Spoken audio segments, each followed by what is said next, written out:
Grape Nuts and Grape Nuts Flakes program starring Jack Benny with Mary Livingston, Phil Harris, Dennis Day Rochester, and yours truly, Don Wilson.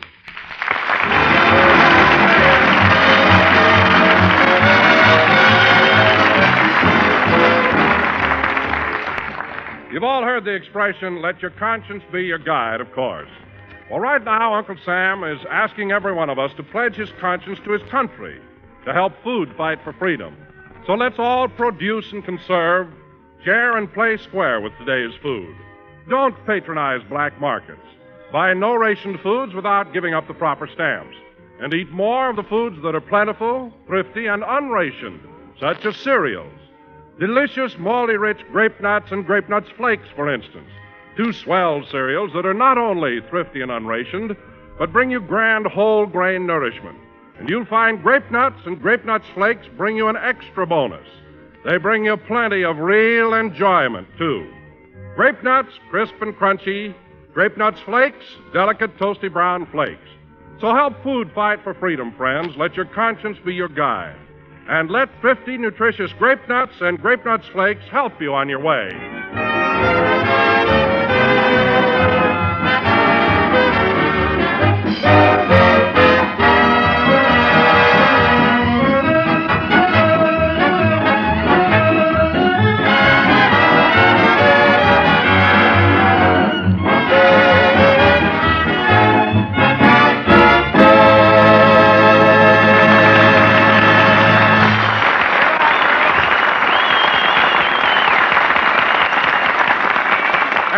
Ladies and gentlemen, we would like to turn the clock back about 20 hours and take you to Jack Benny's house. It's Christmas night, and Jack is expecting a few of his friends over.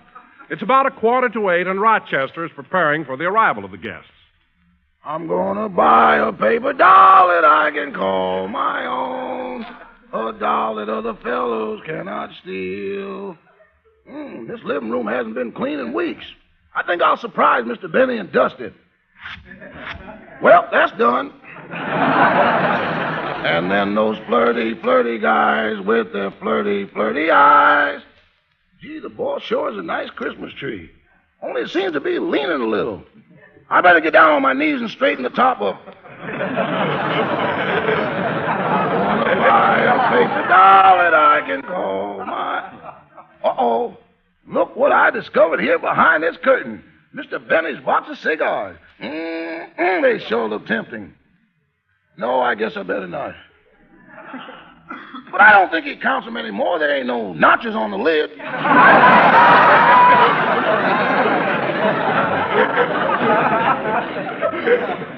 Should I or shouldn't I? Get thee behind me, Satan. I can't reach the box with you standing in front of me. No, I won't. Oh, well, I'll take just one.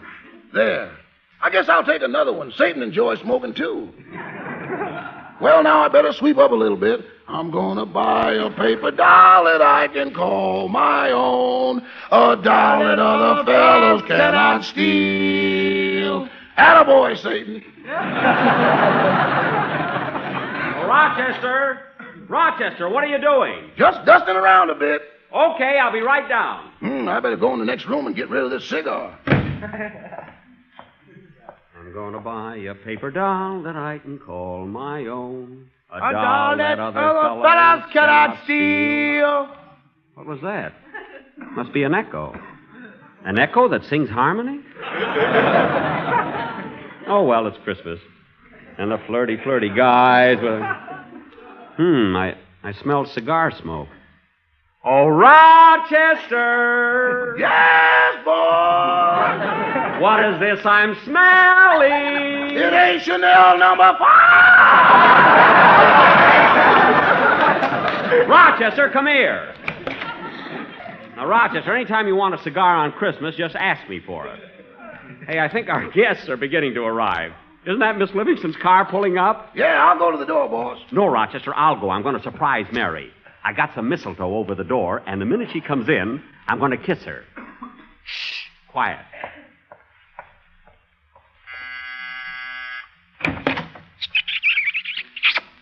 Surprise! Gee, and do I get a Christmas present besides?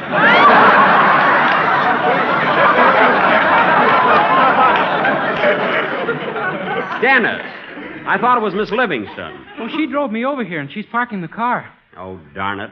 I hung that mistletoe up there especially for Mary. I wanted the kiss to be a surprise for her. Go on. You trap me this way every year.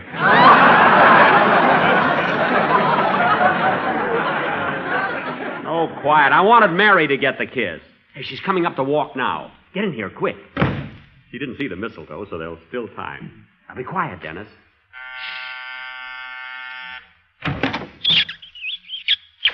Dennis, I was supposed to do that.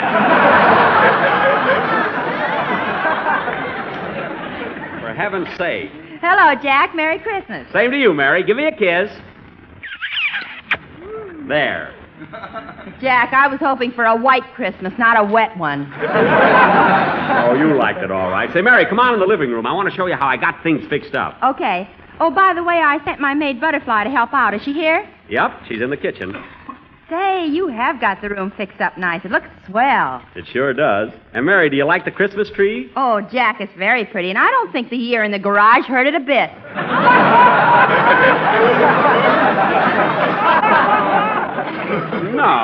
No, it didn't. And you know how it is, Mary. These days you have to conserve trees and wrapping paper and things like that. I know, but don't you think you're overdoing this conserving business? What do you mean? After all, Jack, using an old toupee for a welcome mat. Mary, it isn't an old toupee. Oh, no? Every time somebody wipes their feet on it, you have to run out and comb it again. Mary, stop clowning, will you? Say, boss, if you're expecting guests, you better get Mr. Billingsley out of the house. Today he's crazier than ever. He is not. Well, right now he's in his room wrapping up a Christmas present for you, and he's wrapping it in wallpaper. Oh, what's he giving me? A wall!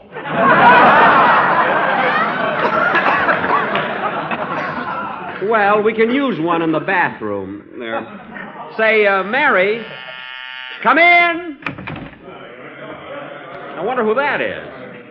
Hello, Mary. Hiya, Jackson. Merry Christmas. Merry Yeah, Christmas, Merry Christmas, Bill. Bill. Merry Merry Christmas. And say, you brought your band with you. That's swell. Yeah. Yeah, I'm glad they're here, but you'd think they're coming to a party. They'd dress up a little. What are you talking about? They shaved, didn't they? Yes, but why aren't they wearing shirts? Well, that's where they shaved. They want people to see you. Oh. Well, your guitar player shaved too close. There's a rib sticking out there. Anyway, take the boys in the next room and they can set up their instruments. Okay. Oh, by the way, Phil, maybe the boys would like to have a drink first. No, as long as they're here in the house, they might as well stay.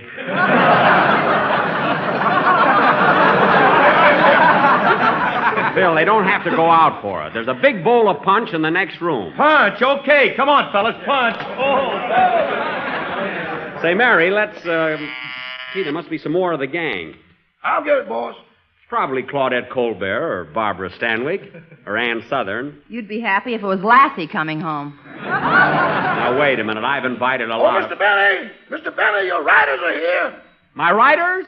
Well, let them in. The front way. Of course. Hello, fellas. Come on in. Hey, now go into the den, fellas, and when you finish tomorrow's script, you can join the party. Me too, Mr. Benny. Why, certainly. Wait a minute. I only have 4 writers.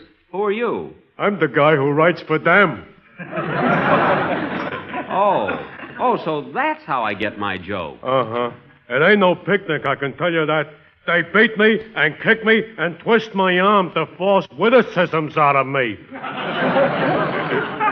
They beat you and kick you? Yeah, and that ain't all. They tie me in a chair, then the first guy shines a bright light in my eyes, the second guy blows cigarette smoke in my face to torment me, and the third guy says, "Give us a joke or we'll send you back to Harvard."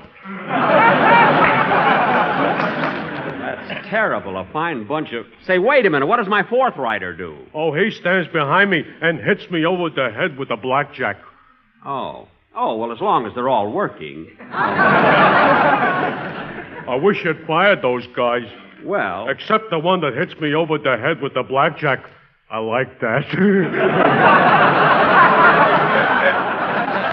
Yeah, I knew the boys were turning in pretty good stuff, but I didn't think they had help. Well, anyway, go on in with the rest of the boys and finish the script. Hey, Phil! Yeah, Jackson? Let's get this party going. How about some music? Okay. I had to get something to get them away from that fruit, you know.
bunch, fellas. That was swell. No kidding. Say, Mary, the band sounds pretty good in here. Yeah.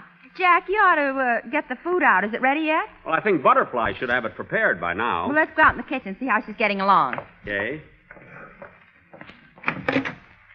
Hello, Butterfly. How's everything going? Oh, fine, Miss Livingston. Now, Butterfly, did you put the long stem glasses on the table like I told you to? Yes, sir.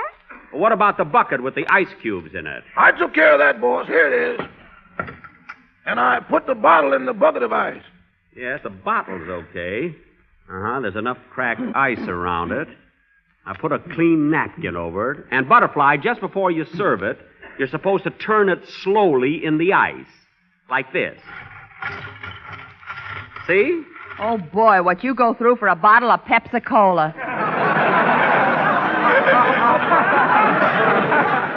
Well, Mary, I want everything to be perfect. I know. Now, Butterfly, when the guests are at the table, you serve from the left and take away the dishes from the right. I said you must serve from the left and take away from the right. Oh, well, okay, if you're superstitious. No, Butterfly, it's not a superstition. That's just the right way to do it, according to Emily Post. Oh. Was she your last maid? Butterfly, we'll explain it to you some other time. Come on, Mary, let's go. Oh, Miss Livingston. Yes? Please, could I be able to leave right after I serve tonight? I have a date. Why, Butterfly, you have a boyfriend? Oh, come on, Butterfly, tell us. Have you really got a boyfriend? Mm-hmm. He's in the army. Oh. Private? No, I split him with another girl.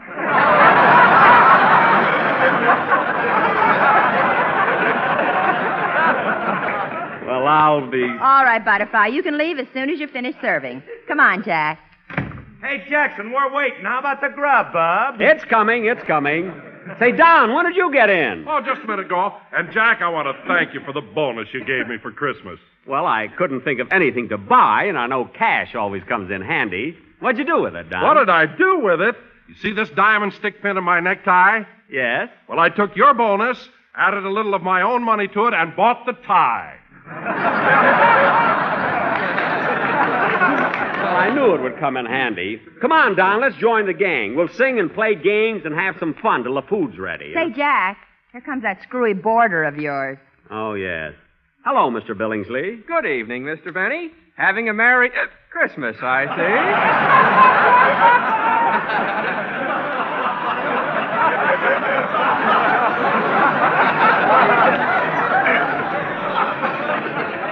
Yes.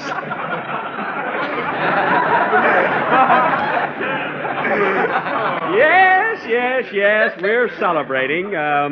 Would you care to join us? Oh, no thanks, Mr. Benny. I must be running along. I've got to drive into town.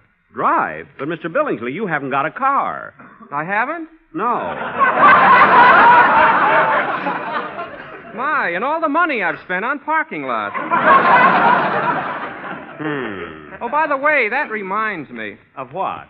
I wish I was a sleigh bell in honor of Kris Kringle. I'd jump upon my pogo stick and jingle, jingle, jingle. Say, that's very good. I wrote a poem for Thanksgiving, too, but we didn't have a turkey, so I ate it. I see. Well, goodbye, Mr. Benny. Goodbye. Well, naturally, at your age.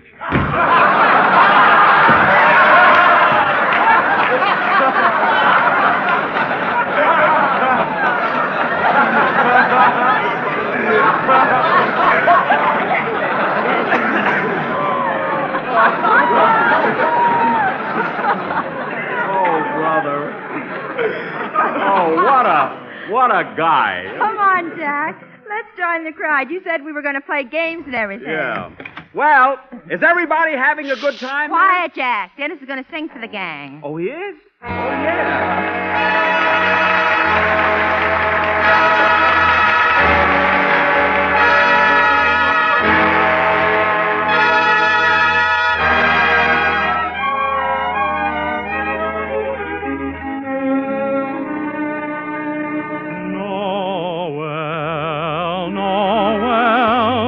Noel,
Dennis, that was very, very good. You sang those carols beautifully. Sandwiches, here you are. Come and Oh, get 'em. boy, food. Hey, take it easy. Take it easy, Hey, fellas. what kind of sandwiches are they? Thin ones. They are not. Now, look, fellas, those sandwiches... Now, who can that be? Come in. Hey, look who it is. Hiya, Bud! Andy Devine!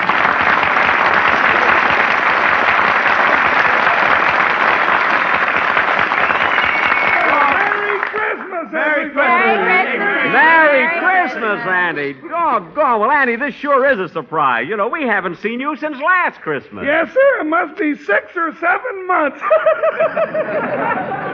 Well, come on, Andy. Grab yourself a bite to eat, and then we're going to play games and have some fun. Hey, wait a minute, Buck. Ma sent you a Christmas present. It's in this box. Well, thanks, Andy. What is it? Our pet homing pigeon. You remember that silver gray one? Oh, yeah. But, gee, your ma was so fond of that pigeon. Yeah, I know, Buck, but she wants you to have it now. Well, won't she miss it? Yeah, but what's the difference? It died this morning.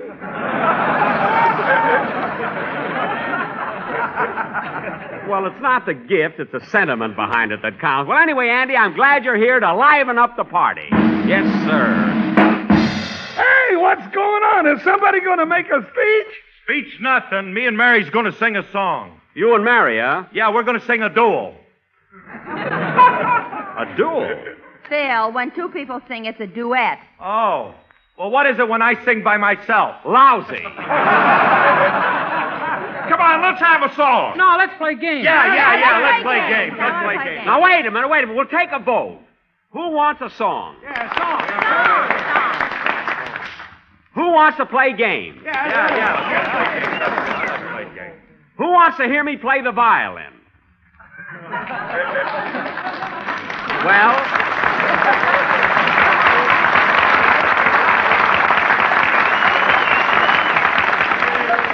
Doggone it, audience, you crabbed a good joke.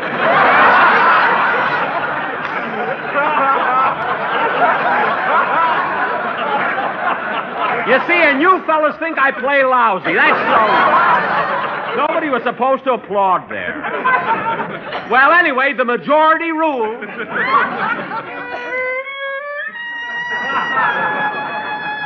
But, Jack, nobody wants to hear you play. Quiet, Mary. My vote is as good as theirs.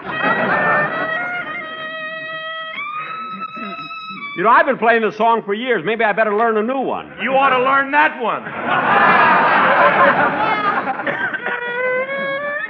Hey, this party's getting dull. We ought to do something to liven it up. I've got an idea. Let's sing Jingle Bells. Okay, let's go.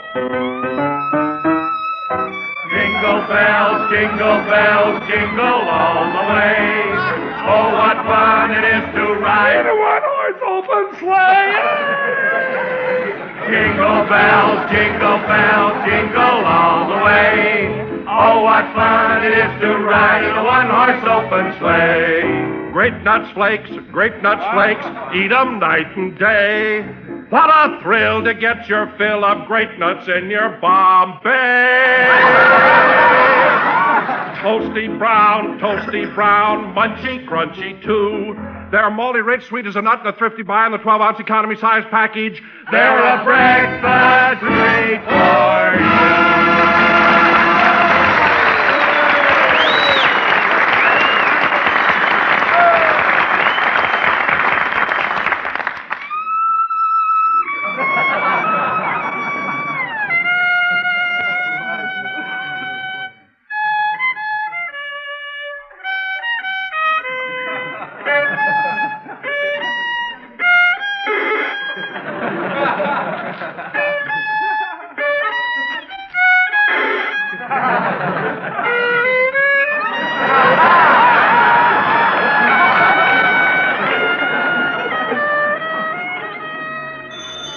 Rochester, the phone's ringing. I'll get it. Mr. Bentley's resident, star of stage, screen, and radio, but he ain't doing so good right now.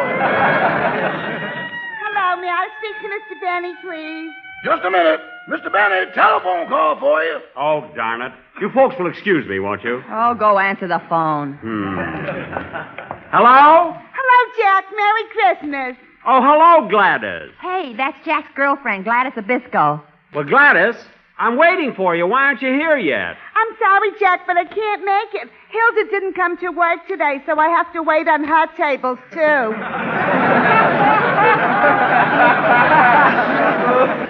Well, Gladys, honey, even if you are waiting on Hilda's tables, that won't keep you busy all night, will it? No, Poochie. But when I get off, I'll be so tired, and I have to take 2 streetcars and a bus to get to your house. But Gladys, this is Christmas. Why don't you take a cab? You're getting Hilda's tips. You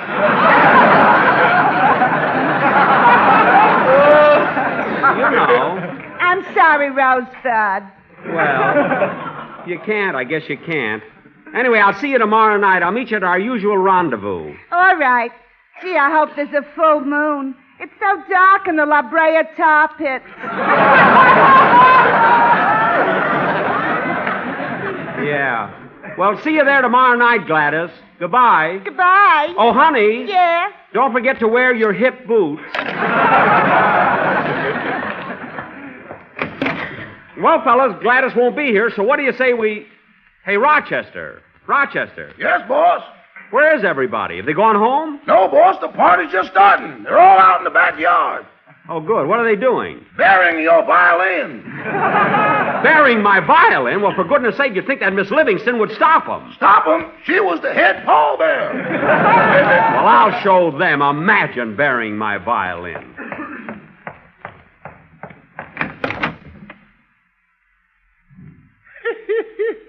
I'm sure glad I won't be hearing that thing anymore.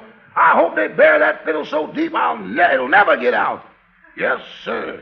I'm going to buy a paper doll that I can call my own. A doll that other fellas cannot steal. Oh, hello, Satan. You here again? Come on, boy. Let's get some more of those cigars.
Well, it must be the holiday season. The old poetic mood seems to be with me again tonight. As follows.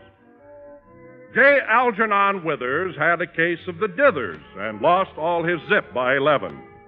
Because this poor bloke neglected to stoke with the right kind of breakfast at 7. There you are. How can a big, tall guy like J. Algernon expect to go out and do a good day's job on a canary bird breakfast? How can anybody start the day right, folks? Start it with a big, tempting bowl of Grape Nuts or Grape Nuts flakes with milk and fruit. That gives you a swell, wide-awake treat, crisp and refreshing and delicious. And it gives you just what dietitians say the adequate breakfast should include. Milk and fruit plus a cereal with whole grain nourishment. And I mean malty-rich Grape Nuts and Grape Nuts flakes do bring you whole grain nourishment. Plenty of it. Yes, eat a good breakfast, do a better job. And don't miss those 2 grand sweet-as-a-nut cereals, Grape Nuts and Grape Nuts flakes.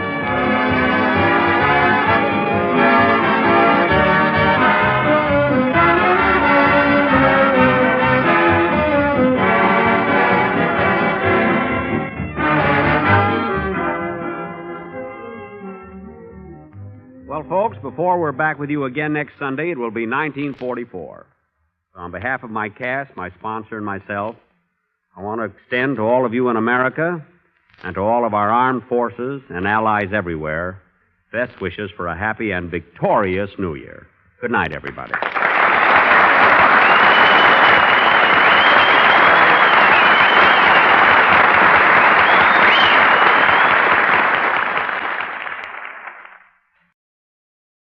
I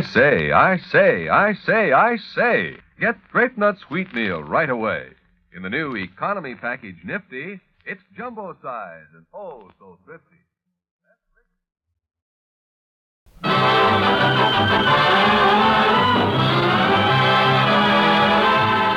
Jack Benny Program, starring Jack Benny with Mary Livingston, Phil Harris, Rochester, Larry Stevens, and yours truly, Don Wilson.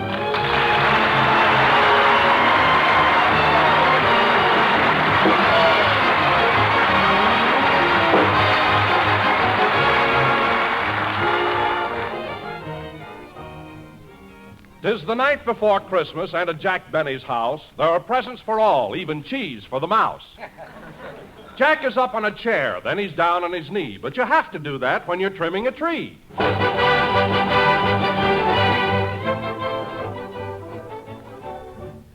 Well, we're all through, Mary. Gee, it was nice of you to come over and help me trim the tree. Well, if I didn't, you'd never get it done. Say, Jack, shall I put the snow around the bottom now? Not yet. I want to see if the lights are working. I'll hold up the bulbs, and when I say ready, you plug it in. Okay. Ready? Ready. Pull it out! Pull it out! Pull it out!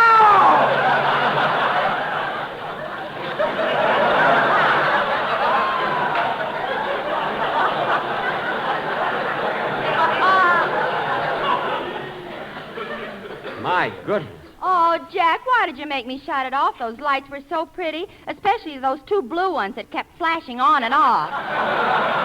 Those were my eyes. I must have been holding on to a bare wire. Well, it's your own fault. Every time you fool around with electricity, something goes wrong. It does not. I know plenty about electricity. Oh, sure. Remember what happened 2 years ago when you fixed your doorbell? What happened? I pushed the button and it burned down Crosby's house.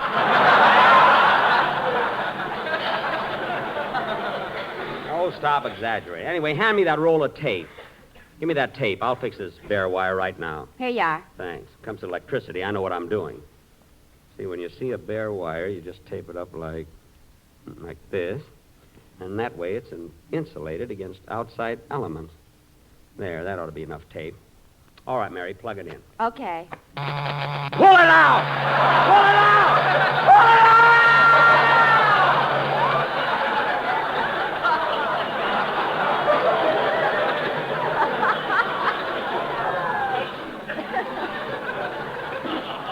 For heaven's sake.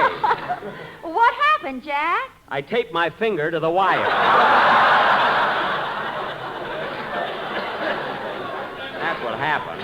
Oh, gee. And that time it was even prettier than before. What do you mean? Your nose lit up, too.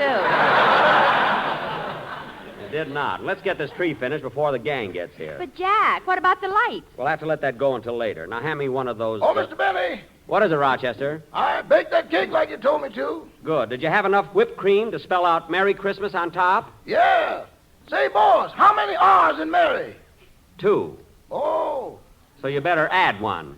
Add one? I better cross one out. I got 3.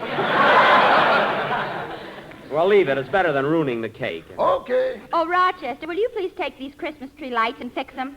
Fix them? Yes. I ain't fooling around with electricity. Now, what are you afraid of? I ain't going to get hit by nothing I can't hit back. Oh, Rochester. Imagine being afraid of electricity. Suppose Robert Fulton was afraid of electricity. He never would have invented the electric light.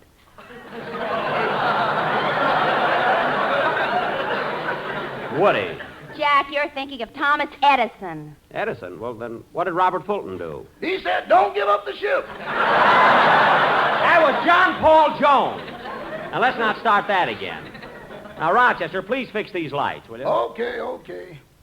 Let's see. Now, in electricity, there's the electrons and the electrodes. Then there's the positive and the negative. But I ain't positive which one is negative.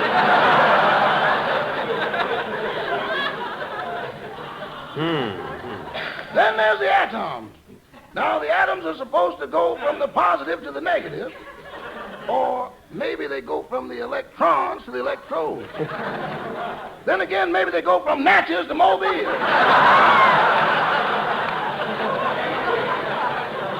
Rochester.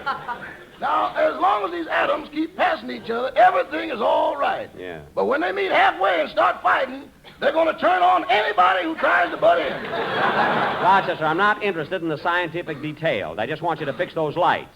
And I promise you, while you're holding the wires, no one in this room will turn on the switch. I know, boss. While I'm holding the wire, you ain't going to turn on the switch, and Miss Livingston ain't going to turn on the switch. Of course not. But way up there at Boulder Dam, there's a little man sitting in a room with thousands of wires around him. What? How do I know he ain't going to do something just to break the monotony? Oh, all right. I'll fix it myself. Go back in the kitchen. Come in.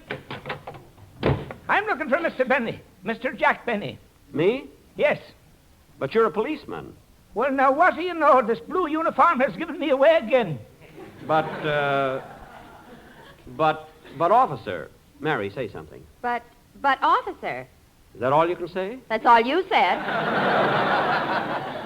Now, officer. Mr. Benny, I hate to be doing this to you on Christmas Eve, but I have a complaint about you disturbing the peace last week at Moore's department store. At Moore's department. Oh, that! Well, officer, that wasn't my fault at all. You see, first I had trouble with some crazy floor walker who kept hollering, "Stop breathing on my carnation." And then... A little slower, please. I'm writing it down. Yes, sir. How many R's in carnation? 1. There. And then some silly guy kept following me around, asking me what I thought I ought to buy his wife for Christmas. Now, I didn't mind it the first time or the second time, but he kept hounding me. And just before the real trouble started, I was standing by the perfume counter when all of us, I was trying to buy some perfume for my sister Flora. Here's your change, sir. Thank you. Come on, Mary. Let's get over I beg your pardon, mister. Oh, it's you again. What do you think I ought to buy my wife for Christmas? I told you before, I don't know what you should buy your wife for Christmas. Figure it out yourself. Figure it out yourself, he says. Figure it out yourself. Fine Christmas, spirit. Look, I don't care what you buy your wife for Christmas. Don't buy her anything. Don't buy her anything. We've been married for 12 years. What are you trying to do, break us up? Look, I don't know your wife. I've never seen your wife. What's going on here? What's the trouble? That man's been caught stealing somebody's wife. What? At your age, you gray-haired wolf. Now, wait a minute. One time, let me through. What's going on here? Oh, it's you, my little Cupid with the droopy toopy. Now, cut that out and don't blame me for this because it... Stop breathing on my carnation. I'll breathe on it as much as I like. Stand back, everybody. The man is mad. You're darn right I'm mad, and this is all your fault, mister. Asked me to buy your wife for Christmas. For all I care, you can buy her a dog collar. What size? What size? There you are, folks. You see what a crazy guy is, and you blame me. Why, it's not my fault. I'm not the type that would start trouble. I'm a peaceful home... Shut up!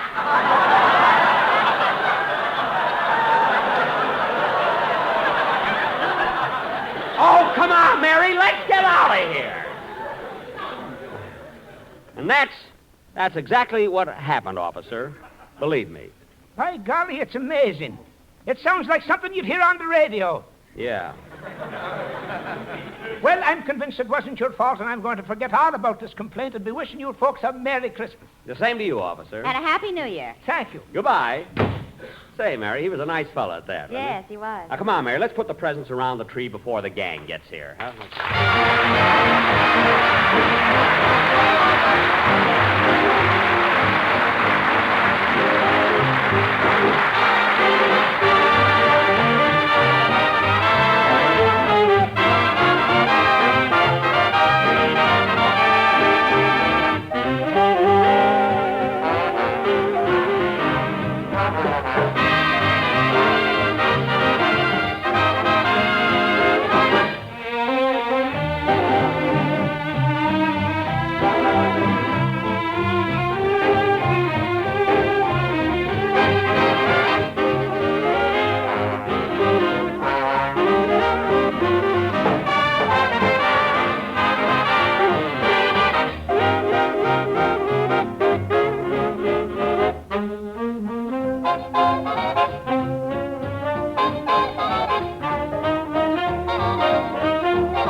Well, Mary, we got all the packages under the tree. It looks nice, doesn't it? It sure does. Jack, if you're not going to use the Christmas tree lights, let's put on the candy canes. Okay, here's the box, and you can... Hey, wait a minute. I had 12 candy canes, and now there are only 11. Where's the other one? Don't look at me. I'm not looking at you. I'm asking you. All right, I ate it. Here's 10 cents.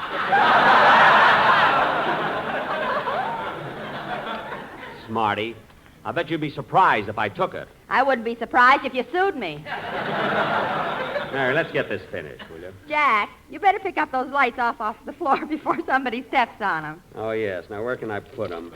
I'll put these lights up here on the chair. This chair right here. And, Mary, here's Rochester's present. I forgot that. Slip it under the tree. Boy, will he be surprised. But, Jack, how'll he be surprised? You've got toilet water written all over the package. Well, you got to do that with Rochester. When he opens the package and finds a bottle, he never stops to read the label.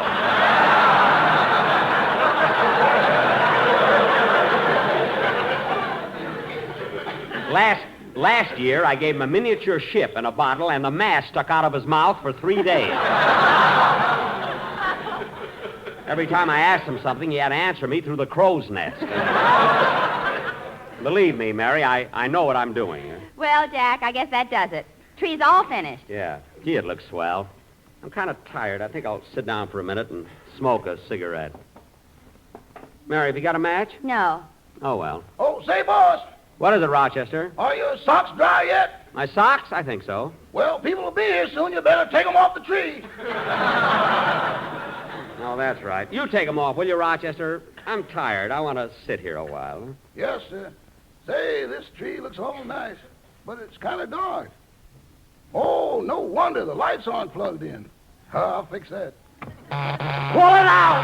Pull it out! Pull it out!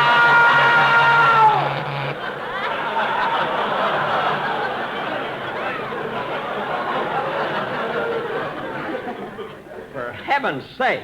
Well, what's the matter, Jack? I was sitting on the wire. As long as you're here, Rochester, give me a match. You don't need it now. Your cigarette is lit.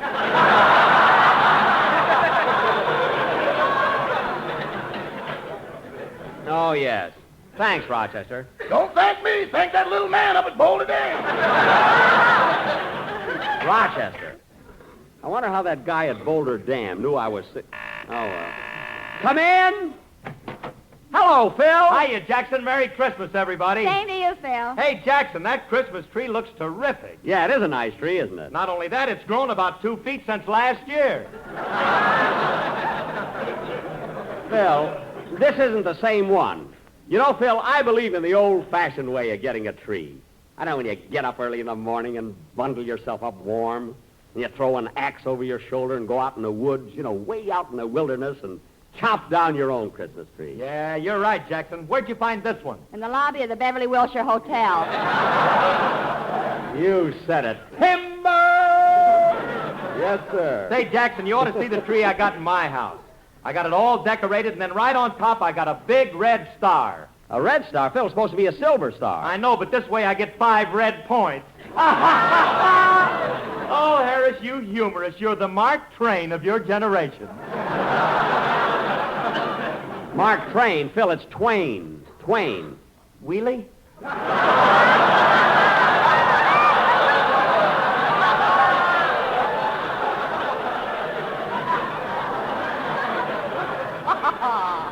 Phil, after a gag like that, you're lucky Santa doesn't scratch you with his claws. Say, that was pretty good, too. Don't bother sending us Cracker Jack, Mother. We're now getting corn by the ton. Oh, I don't know, Mary. I thought that was pretty cute. Hey, Phil, what do you got in that package there? Oh, I forgot, Jackson. It's a Christmas present for you. For me? Yeah, me and the boys in the band all chipped in and got it for you. Well, thanks. I'll put it under the tree. Oh, no, you don't. No, you don't. Open it up right now. Okay. It was certainly nice of you and the boys to think of me. I really didn't... Oh, Phil, thanks. Gee, a beautiful turtleneck sweater. Gee. Well, look inside of it, Jackson. Inside? Oh! Oh, Phil. What is it, Jack? A turtle.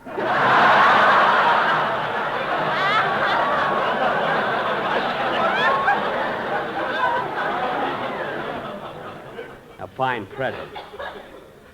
I'll fix him. Imagine bring me a turtle for the Mary. Come here, Phil. Phil, sit down on my chair. Well, thanks, Jackson. Are you comfortable, Phil? Sure. Good. Mary, push in the plug. Oh, Jack, you wouldn't dare. Hand me the plug. I'll give it to him myself. Hey, Jackson, what about my present? Yes, sit where you are. You'll get it. It's a surprise. Mary, watch him jump. 1, 2, 3. There.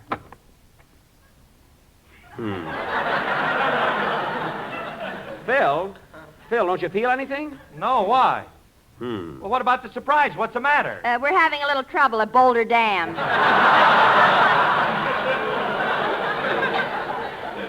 Mary, I can't understand what went wrong. Phil, stand up a minute. Okay. Let's see. There must be something wrong with this thing. Pull it out! Pull it out! Pull it out!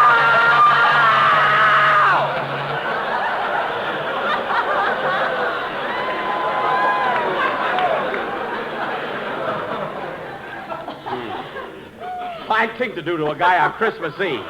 Well, it's your own fault for trying to play a trick on Phil. Oh, so that's it, eh, Jackson? Trying to give me a hot seat. Oh, it was nothing, Phil. I was just trying to have a little fun. Pull it out! Pull it out! Jack, that's a doorbell. Oh. Come in. Hiya, Don. Hello, Larry. Oh, Don, Phil, and Larry. Hey, I'm glad you fellas were able to come over. Oh, say, Mr. Benny. Yes, Larry. Well, last night I went to the movies and I saw a picture called Hollywood Canteen. You did? Yes. And you want to know something? What? You were in it. Yes, I know, kid. I happened to see the picture. 8 times. What? On the days he can't go, he sends me. Rochester. Between you and me, that seat never gets a chance to cool off. Never mind. Well, say, Jack, I saw the picture, too. You did, Don? Well, Don, tell me, how did my violin solo go over? Well, Jack, this will amaze you. Really? When you started to play, the man next to me got all excited and enthused. Oh, I get it, Don. I get it. You don't have to... Okay, Mr. Benny, I got the cake and coffee on the table. Good. Come on, fellas. Let's have a little bite. Come on, everybody. Now, take it easy, fellas. Take it easy. Take it easy. There's enough for all. Yes, folks, you don't have to crowd. Just line up to the right and have your ticket stub ready. Rochester, this is Christmas. Oh, yes, excuse me. Now, fellas. Hey, who can that be? Come in. Well, I'll be darned. Hiya, Buck. Hello, everybody.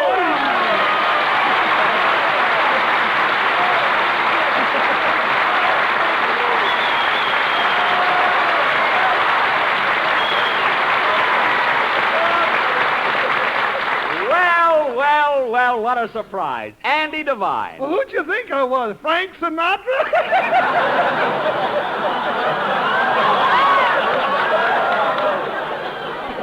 No, Andy, your voice and figure are both a little huskier, I think. Hey, Andy, there's Don Wilson. Oh, yeah. Hello, Skinny. Hello, Fatso. It's the first time I ever heard a pot call a pot a pot.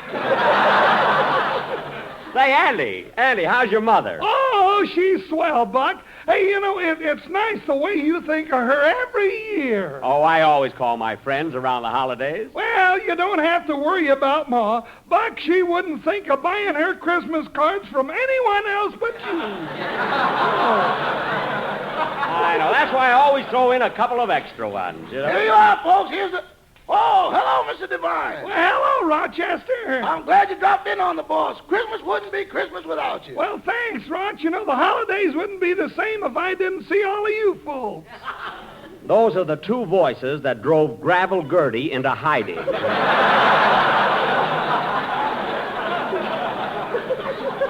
Say, come on, Andy. You're just in time to have a bite to eat. And listen, I've been saving a bottle of champagne just for this occasion. Let's drink a toast. Champagne? Oh, come on, fellas, everybody.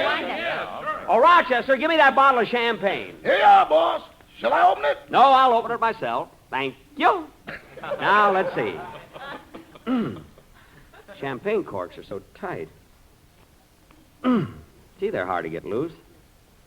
For goodness sake, fellas, don't just stand there. Pull the cork out of his mouth. Okay, hold your head still, Jackson. I'll pull a cork out. Now, there.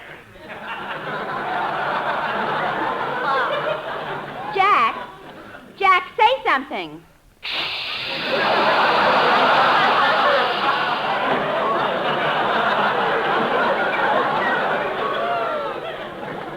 Boy.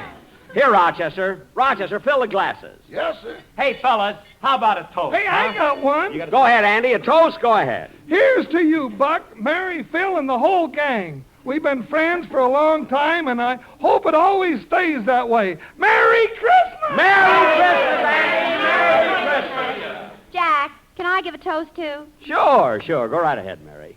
A Merry Christmas to everyone, everywhere. Yeah, Merry Christmas, everybody! Merry Christmas! Merry Christmas! Merry Christmas to all. That's right. Glad to see you. Say, Jack, how about a toast from you? Me? Yeah, I'd like to give a toast, too, Don. This is a toast to a lot of fellas I met in Africa, Europe, and the South Pacific. And to all you other boys out there I wasn't lucky enough to meet. Fellas, this is Christmas Eve, a time for happiness and good fellowship, a time when our hearts should be humble and forgiving. But this is war, and I've seen what you boys are up against on both sides of the world. I know the Christmas spirit must seem a very distant thing when you're crouched in a muddy foxhole or wading through the half-frozen slush. I know, too, that there's very little to remind you of Christmas inside a stifling tank or in the icy cockpit of a B-29 6 miles above Tokyo. Maybe you feel it as something you lost long, long ago, because the only Christmas lights you see are the bursts of shells or the flashing path cut by tracer bullets. But Christmas is a spirit that springs from within and is so strong it transcends even the ugly scenes of a battlefield and fills the soul with a passion to defend the things that are right and just. You are the ones who have gone to the ends of the earth to preserve the freedom you know belongs to every man, to hasten the day when all mankind can once again live in dignity and in peace. So here's to you, fellas. Merry Christmas, and God bless you all.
Thee.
so tender and mild. Sleep in heavenly peace.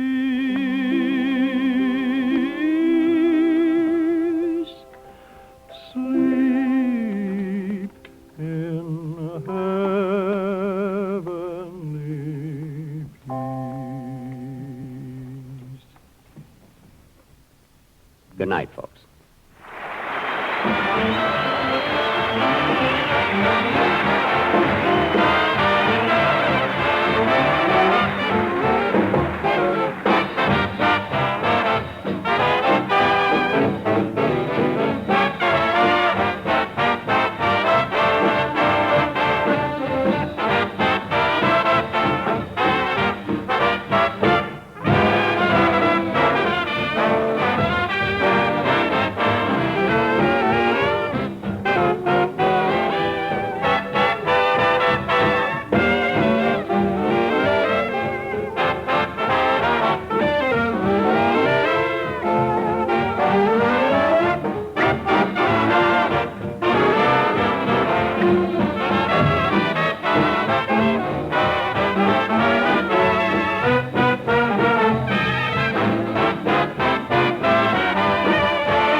This is the Armed Forces Radio Service.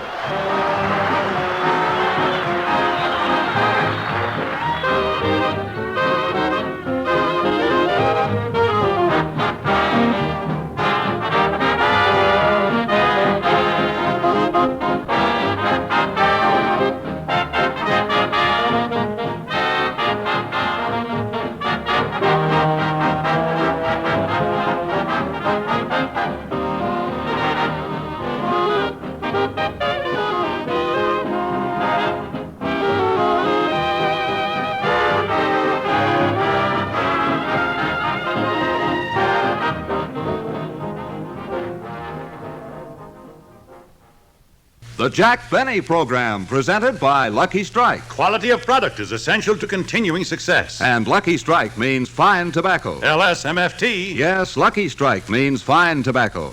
And in a cigarette, it's the tobacco that counts. Remember what happens at the tobacco auction? At 50, American. At market after market, independent tobacco experts can see the makers of Lucky Strike consistently select and buy that fine, that light, that naturally mild tobacco. American. Lucky Strike presents The Man Who Knows, the tobacco warehouseman. Mr. Alexander Irvin, well-known tobacco warehouseman of Reidsville, North Carolina, said recently, "For many seasons, I've seen the makers of Lucky Strike buy ripe, mellow tobacco. Fine tobacco you just can't beat for real smoking quality. Smoked Lucky's myself for 14 years. So for your own real, deep-down smoking enjoyment, remember, LSMFT. Lucky Strike means fine tobacco. And Lucky Strike is the ideal gift on every Christmas list. So say Merry Christmas 200 times with a carton of 200 Lucky Strike cigarettes in their beautiful holiday wrapping. And for the specials on your list, a special handsome gift box of 500 Lucky Strike cigarettes. Each so round, so firm, so fully packed, so free and easy on the draw.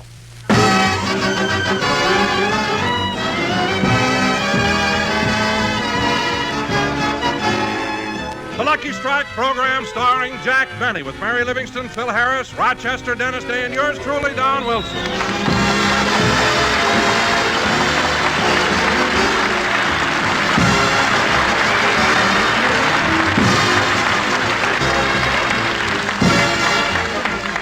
Ladies and gentlemen, as you all know, there are only 3 more shopping days till Christmas. So let's pick up Jack and Rochester on their way down to do their last-minute Christmas shopping.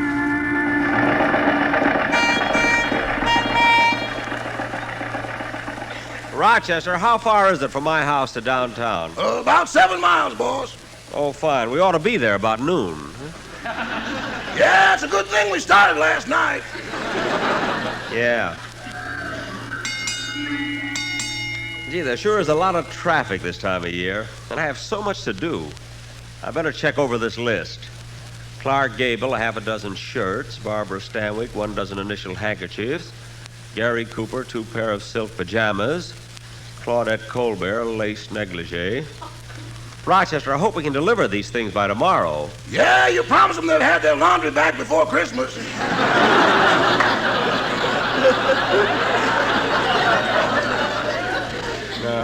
We may have to work nights. Oh, well, let's not worry about that now. Darn it, we'll never get downtown at this rate. So slow riding behind the trolley. Do you want me to cast off and hook onto a bus?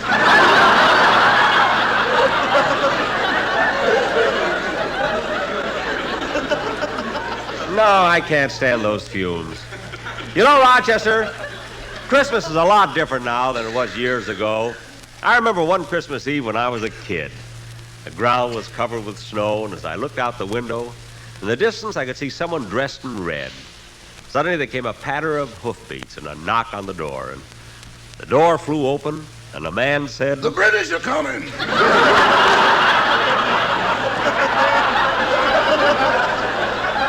He did not. He said, "Merry Christmas." It was Santa Claus. Then he came into the house and gave my cousin Cliff a sled, my sister Florence a doll, and Rochester, you'll never guess what Santa Claus gave me. What? A violin. That sweet old man did that? Rochester, don't be so... Oh, there's the store. We better start looking for a place to park. Here's a place. Slow down while I see what it says on the sign. This parking lot reserved for the patrons of the Paddock Swimming Pool Company. 1 hour free parking with each $6,000 purchase. Gee, it's a shame we've already have a swimming pool. Oh, look, here's another free parking lot. Let me see. This lot reserved for the patrons of Dr. Whiteside, the friendly dentist. 1 hour free parking with each tooth pulled. Rochester. I went last time. It's your turn now.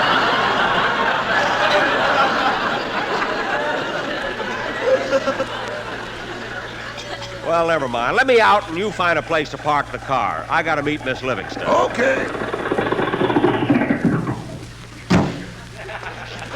Gee, there's certainly a lot of people downtown today. Jack, oh, Jack. Oh, hello, Mary. Jack, I've been waiting for 15 minutes. Oh, I'm sorry. We got held up in traffic. Let's go in the store. Mary, you have my Christmas list, haven't you? Yes, here it is. What does it say? It says, Dear Jackie boy, I couldn't meet you last night because a customer spilled a chocolate soda all over my uniform. So The list is on the other side. Give it to me. Wait a minute, Jack. Who's Josephine? The little blonde car hop at Simon's Drive-In. She used to work at the Glendale branch, but they promoted her to Beverly Hills. Gee, I hope that chocolate soda incident doesn't send her back to Glendale. You know, she's very pretty, Mary. The Drive-In uses her pictures in all their newspaper ads. Oh, yes, I remember. She was Miss Cheeseburger of 1946. Yeah, she'd have made it this year, too, but her mustard was on crooked. Just goes to show you. Fate. A little thing like that, huh? Let me see that list, Mary. Here you are. Gee, I still have to buy a present for my old girlfriend, Gladys Abisco. I don't know what to get her. Do you think she'd like a lipstick? I don't know. She got lips. Yes. Oh, stop being so catty. I know what. I'll just send her some flowers. Now, come on. Before I do any shopping, I want to open a charge account. There's the credit department over there.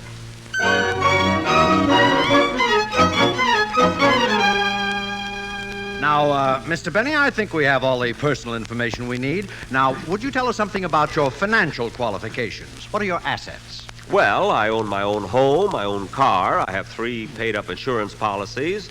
I have a radio program, and I own some stocks and bonds. I see. Now, what are your liabilities? My liabilities? The horn blows at midnight.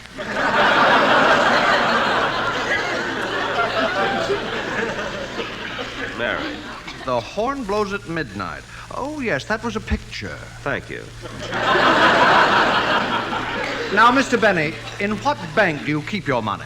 The Bank of America, California Bank, Security Trust Company, Farmers and Merchants Bank, Mercantile Trust Company, Security Savings Bank, First National Bank of New York, Pittsburgh Trust Company, National Bank of Commerce.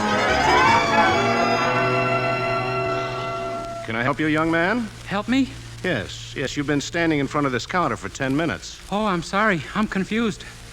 Well, that's understandable. You're confused because it's Christmas time. You've got the Christmas spirit. You're doing your Christmas shopping, and you're looking at so many different things.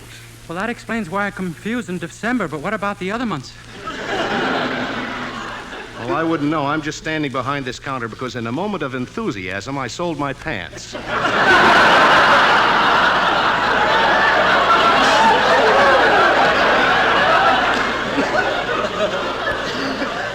Oh, well, I'd like to get something for my parents. Oh, your mother and father, eh? Yeah, how did you know? Oh, I just figured it out. Gee whiz, I don't know what to get for my mother. You know, young man, looking at you, I can just picture your mother. You can? Yes, small, petite, gentle, a kindly smile for everyone, and spends most of the time sitting in a rocking chair knitting. That's my father. Now try and guess my mother. Oh, boy, she sure makes him toe the mark. You mean your father's afraid of your mother? Oh, everybody's afraid of my mother. When I was born, the stork left me a block away from the house. What? It's a good thing I knew the address. Gee, I wish I knew what to buy my mother for a Christmas present. Oh, I know. I'll get her one of these. What size is this one? 38. No, that'll be a little too small. What size is this one here? That's a 44. That's fine. Put some bullets in it and wrap it up. Yes, sir. Send it to Mrs. Patricia Day and put a card in it saying, "With all my love, Dennis." Yes, sir. I'll do that immediately.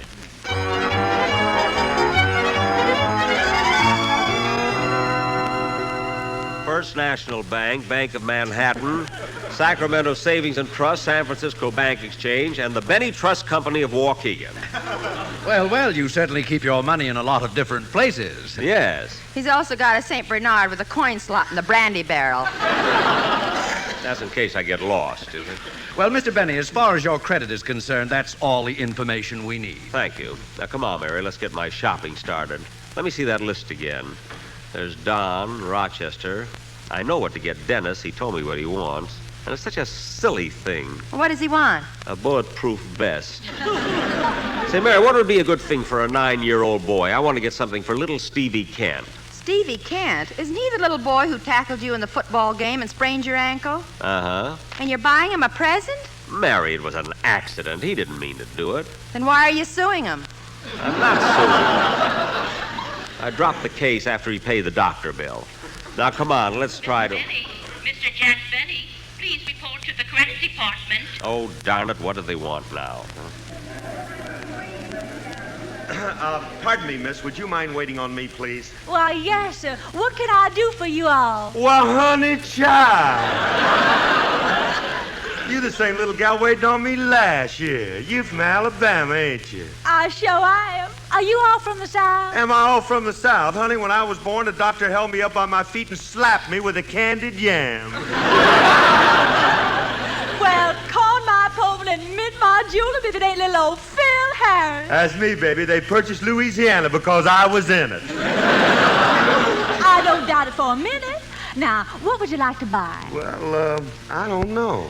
How would y'all like to see something nice in lingerie? Now, honey, you know you shouldn't throw me a line like that.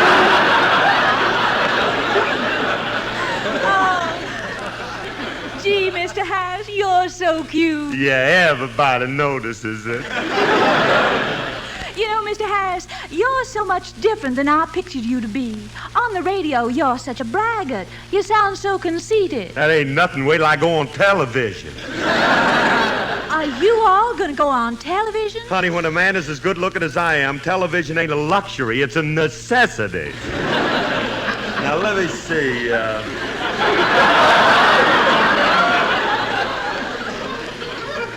Let me see. I'm wondering, honey, what I can get for my wife. I'll tell you what. Hey, give me one of them negligees there. Why, yes, sir. Shall I wrap it as a gift? Yeah, and fix the package up so she can't peek into it. Seal it over with some of that scotch and soda tape. I'll have it wrapped up for you in 2 shakes of a possum's tail. Wait right here, Mr. Harris.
Say, mister, there was a call that I report back here to the credit department. Oh, yes, Mr. Benny. The store has checked your financial standing, and we're happy to say that the papers are all ready for the loan.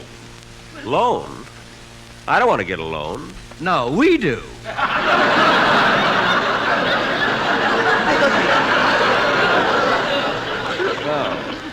Well, how much Jack, come on. You came here to do your Christmas shopping. Oh, yes. You better call me at home, mister. Come on, Mary. I might as well buy the flowers for Gladys Zabisco first. Okay.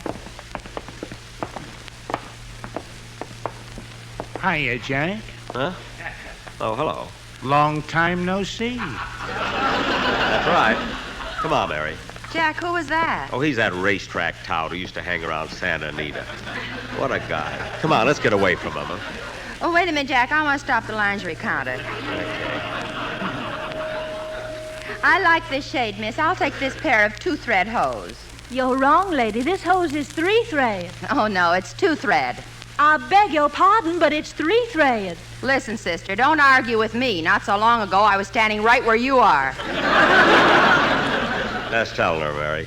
I don't know why I'm so fresh. She's making more money than I am. Only during the holiday season. Anyway, Mary, you don't have to buy stockings. I was going to give you a pair for Christmas. I'll buy my own. I wore the stockings you gave me last year, and everybody thought I was a nurse. Well,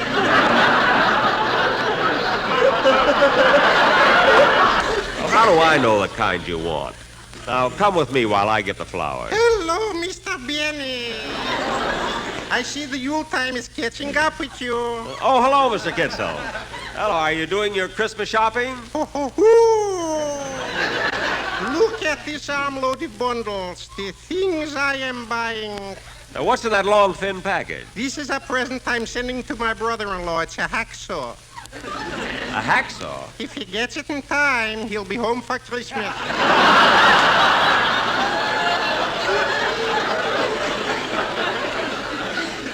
Mr. Kitzel, your brother-in-law is a prisoner? No, he's the warden.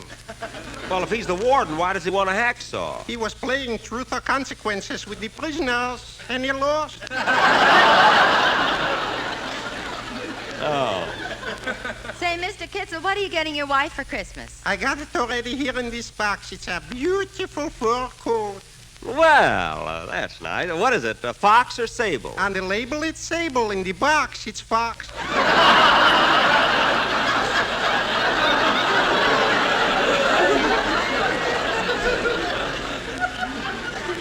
Well, don't you know what you bought? I mean, didn't you ask the salesman? For $29, I should start an argument.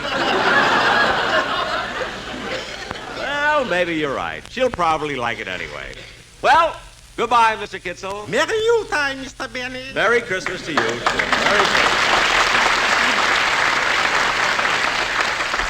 Say, Mary, while you're waiting for your stockings, I'm going over and pick out some flowers for Gladys.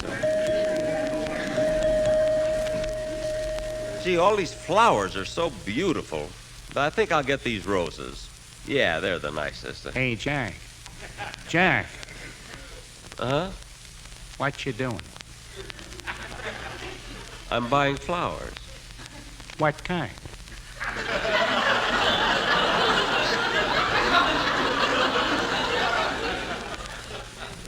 I'm buying roses.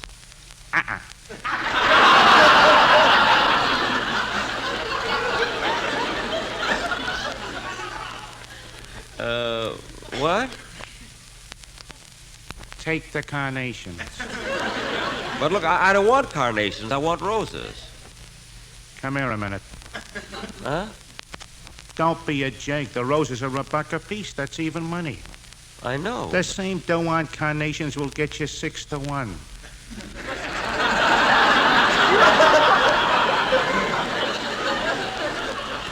Six to 1.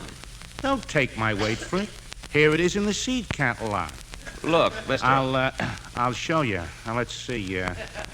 Poppies, gladiolas, chrysanthemums, poison ivy. Oh, that's been scratched.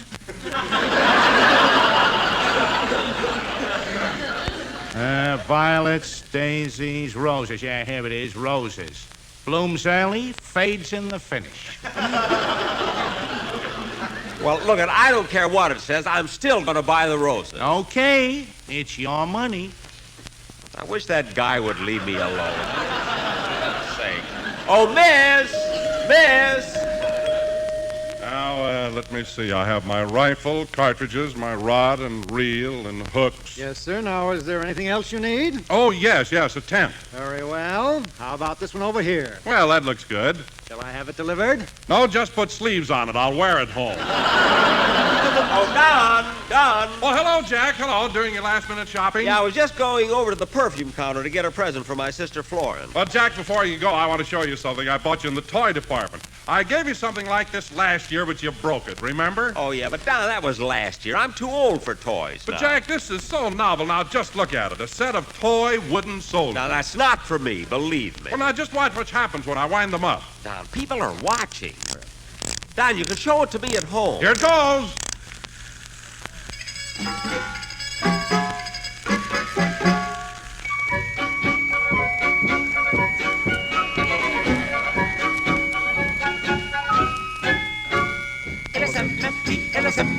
LSMFT. It's a smoke for you, it's a smoke for me, it's a smoke for we. LSM, LSM, LSM, FFM, FFM, FFM, FFMFT. LSM, LSM, LSM, FFM, FFM, FFM, FFMFT. It's a round, it's a firm, it's a fully pack. Better buy Lucky's, Lucky strikes the smoke for me. Better try Lucky's, LSMFT.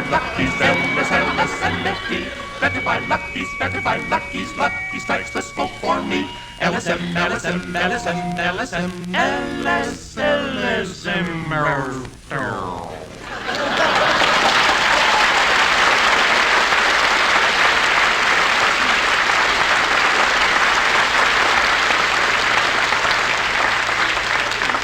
Oh, darn it, I'll have to wind them up again. Never mind, Don, forget it. It was nice of you to think of me anyway. I'll see you later. Jack, I've been looking for you. Oh, I'm sorry, Mary. I stopped to talk to Don Wilson. Oh, say, Mary, don't let me forget to buy something for Fred Allen. Fred Allen? Yeah, I don't know what to get him. He has nothing.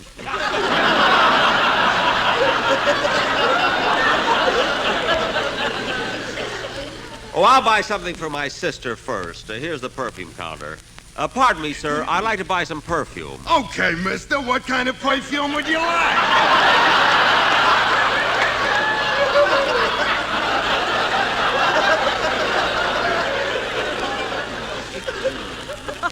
Well, I don't know. What's popular right now? Well, here's something that's not too strong yet leaves a trail of broken hearts. Oh. It's called Avec très je t'aime beaucoup, my chérie très bien. What does that mean? I don't know. I didn't take French when I was at Harvard.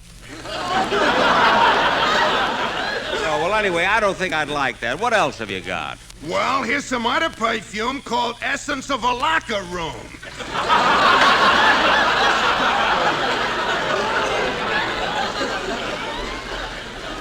No, I don't want.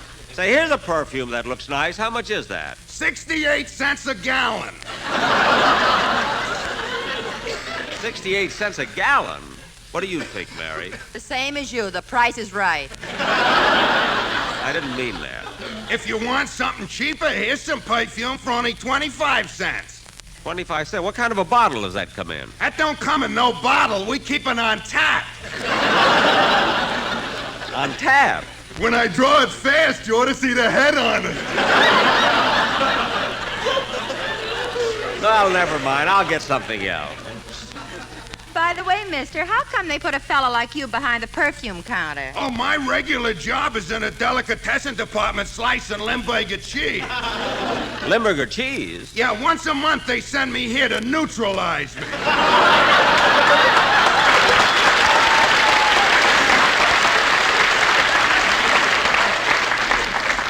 Well, you must have just come up. Huh? Come on, Mary, let's go. Mary, let's go to another counter and see. Oh, look. There's Rochester buying some cufflinks. Oh, yeah, I wonder who they're for. Let's sneak up behind him and listen. I think these are beautiful. They're very unusual. Yeah, but I don't think my boss would like them. They ain't his style. I see. What type of man is your boss? Well, he's medium tall, medium weight, and rather conservative. By conservative, you mean he's parsimonious? Parsimonious? What's that? Frugal. What's frugal? Thrifty. You're headed in the right direction, but you've got a long way to go.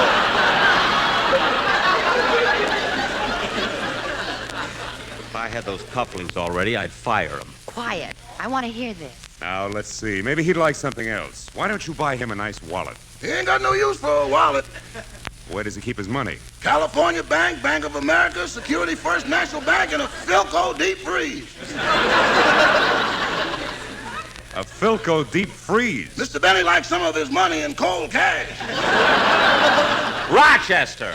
Oh, hello, boss. I didn't see you. I know you didn't, but if you're going to buy me a Christmas present, buy it. Don't discuss my personal affairs. Yes, sir. Now, come on, Mary, let's go. Oh, say, Mary, there's one thing I still have to get. What's that? A present for Don Wilson. I can get it right over here at this counter. Oh, clerk. Yes, sir? I was thinking of getting... Say, your face looks familiar. Didn't I wait on you last year? Yes, I believe you did. I was thinking of getting... Now I remember. You bought a pair of shoelaces, didn't you?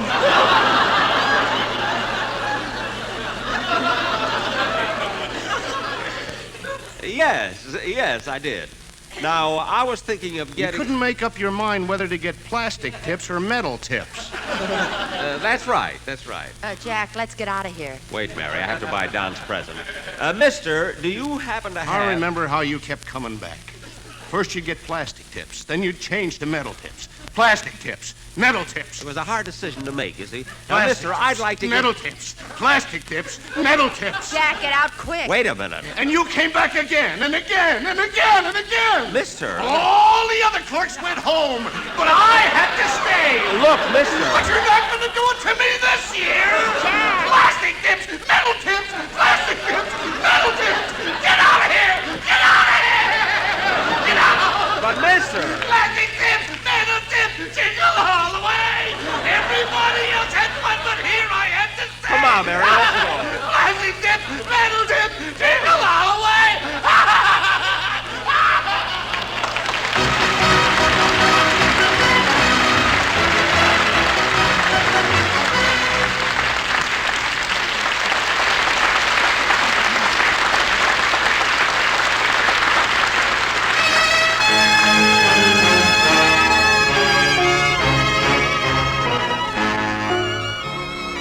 Ladies and gentlemen, since this is our Christmas show, we feel that it is fitting to close with a medley of Christmas carols sung by Dennis Day. Oh, little town of Bethlehem, how still we see thee lie above thy deep and dreamless sleep. The silent stars go by, yet in thy dark street shineth the everlasting light. The hopes and fears of all the years are met in thee tonight.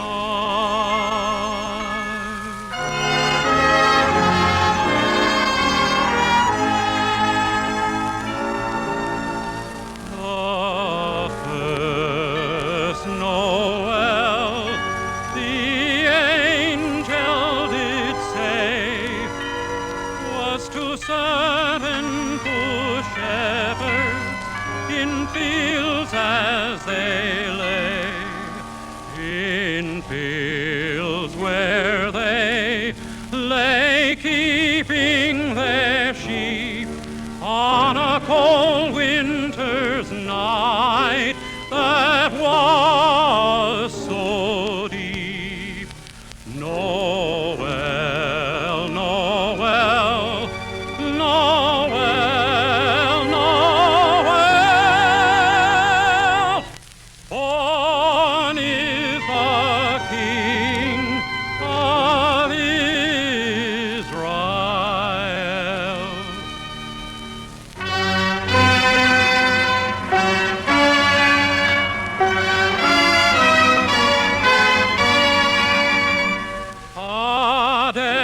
Adeste fideles, Lady triumphantes, venite, venite in Bethlehem.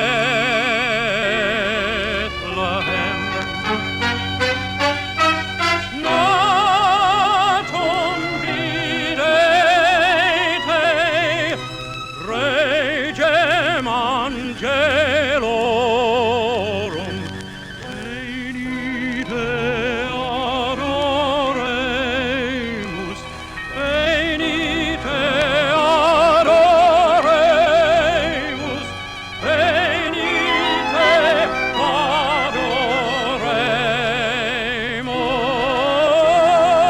adoremus. Dominum. Oh, come, let us adore him. Oh, come, let us adore him. Oh, come, let us adore him.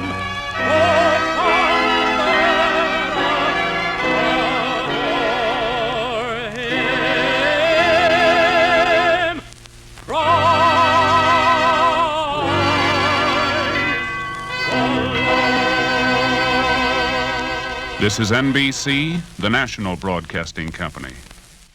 The Jack Benny Program, presented by Lucky Strike. American. Smoke a Lucky to feel your level best. Smoke a Lucky to feel your level best. Your level best. That's how you'll feel when you light up a Lucky. Because Lucky's fine tobacco picks you up when you're low, calms you down when you're tense, puts you on the right level to feel and do your level best. It's important to you as a smoker to know that fine tobacco can do this for you. And every smoker knows LSMFT, LSMFT. Lucky Strike means fine tobacco, mild, ripe, light tobacco.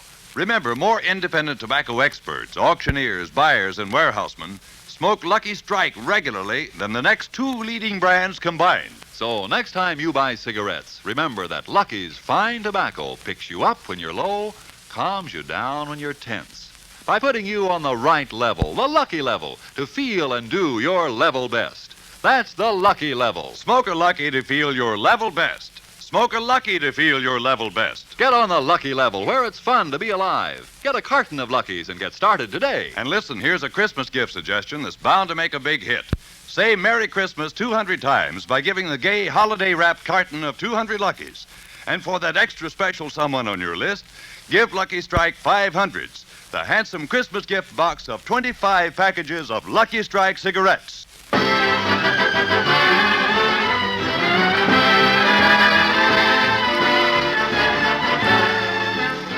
The Lucky Strike program starring Jack Benny with Mary Livingston, Phil Harris, Rochester, Dennis Day, the Sportsman, and yours truly, Don Wilson.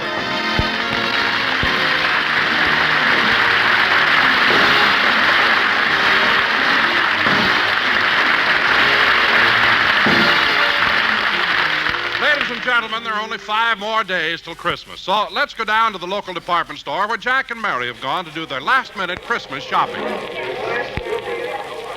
Mary, read my Christmas list, will you please? Gold cufflinks, platinum cigarette lighter, silk pajamas, a star sapphire ring, a Cadillac, a diamond stick pin. No, Mary. Those are the things I'm asking Santa Claus to give me. My shopping list is on the other side. Oh, here it is. A package of lifesavers, razor blades, toothbrush, shoelaces. Jack Benny, you ought to be ashamed. Mary, I gave you the wrong one. Here's my Christmas list. See? Don Wilson, wallet.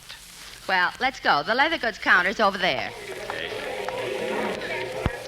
Gee, the store is crowded. Can I help you, please? Oh, yes. I'd like to see some of your wallets. Well, we have a large variety. All these wallets you see here are $1.98. $1.98? Yes, sir. Jack, here's some better wallets over here. Oh, yes. I think Don would like this one. It's genuine cowhide. Cowhide? How much is that? $40.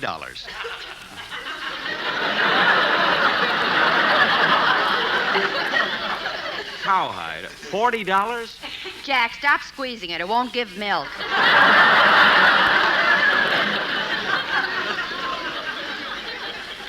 But, Mary... Look, Jack, Don has been with you 15 years. It's about time you got him something nice. But, Mary, $40. Oh, Jack, for heaven's sake, for once in your life, show Don you appreciate his loyalty.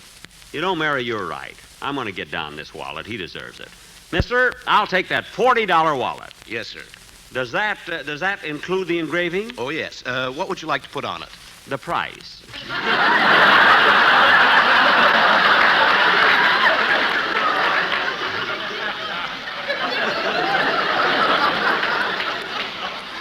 Now, wait a minute. I want to enclose one of these cards. Let's see, what'll I write? To Don. A very Merry Christmas from Jack Benny. Here it is, mister. Make a nice gift package and see that Mr. Wilson gets it before Christmas. Yes, sir. Come on, Mary. I want to go to the sporting goods department and get something for Phil. Well, here we are. Gee, they sure have a nice assortment of guns and hunting equipment, Jack. Yeah, I think I should be able to get something for Phil here. They seem to have almost... May I help you, sir?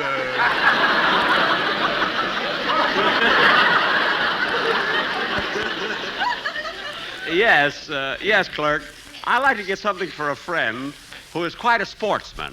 Well, we've got all kinds of camping equipment. Does he sleep outdoors much? Yeah, sometimes right in front of the house.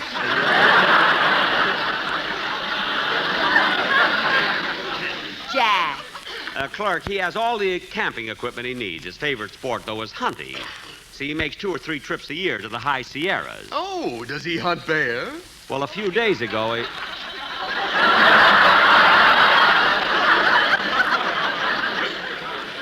Uh-oh. Hey, mister, ask me that again, will you? Does he hunt bear? No, Petrillo makes him wear his union suit.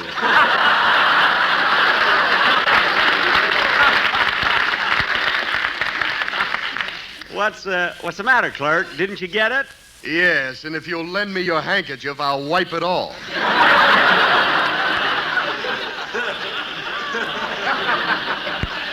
Look, I didn't come here for any of your silly wisecracks. He thinks he's smart, doesn't he, Mary? Don't talk to me. I'm pretending I'm not with you.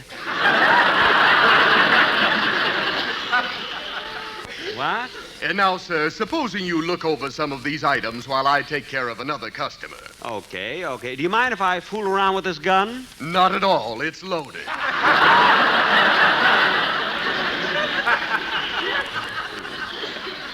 Say, Mary, I wonder if Phil... Hello, Mr. Benny.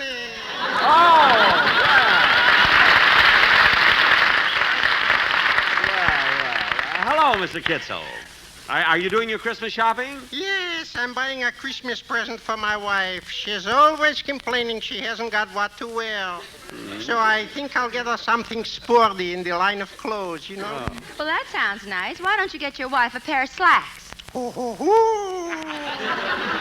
You never saw my wife. She's not the type to wear slacks. Why? Well, she should be slack. She's lumpy.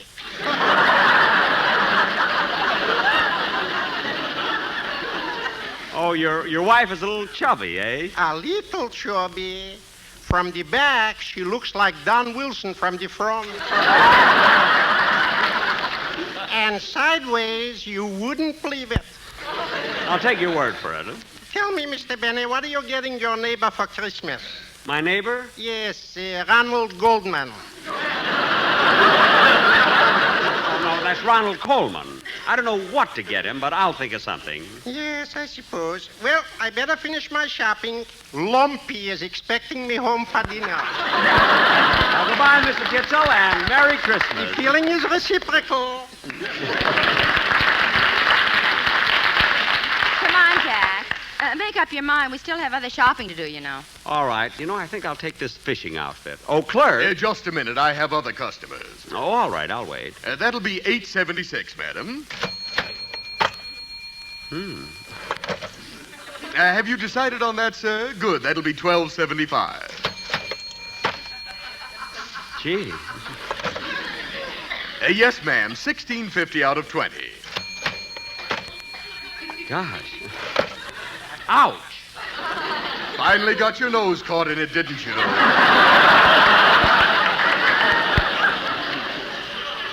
Never mind. Just give me that fishing rod. Now wrap it up and I'll call for it later. Come on, Mary. Gee, my nose hurts. Well, it's your own fault. Now let's finish our shopping. Hey, wait a minute, Mary. What's the matter? I've been thinking about that card I put in Don's gift. I think I should have written something clever. I'm going back to the wallet department. Oh, for heaven's sake, Jack. Oh, clerk. Yes, sir? Remember me? I bought a $40 wallet here a few minutes ago, and I'd like to change the card. But, mister, I've already got it wrapped with ribbon and tinsel and everything. Well, I'm sorry, but you'll have to open it up. I want to change the card. But, mister... Now, please, I'm a customer here. Open it up. Okay. I know what I'll do. I'll write a poem. Oh, fine. Henry Wadsworth Tightfellow. Let's see. I've got one. To Don. This gift is from Jackie, and golly, oh shucks. I hope that you like it. It costs $40. There you are, mister. Wrap this up with a gift. I'm wrapping it.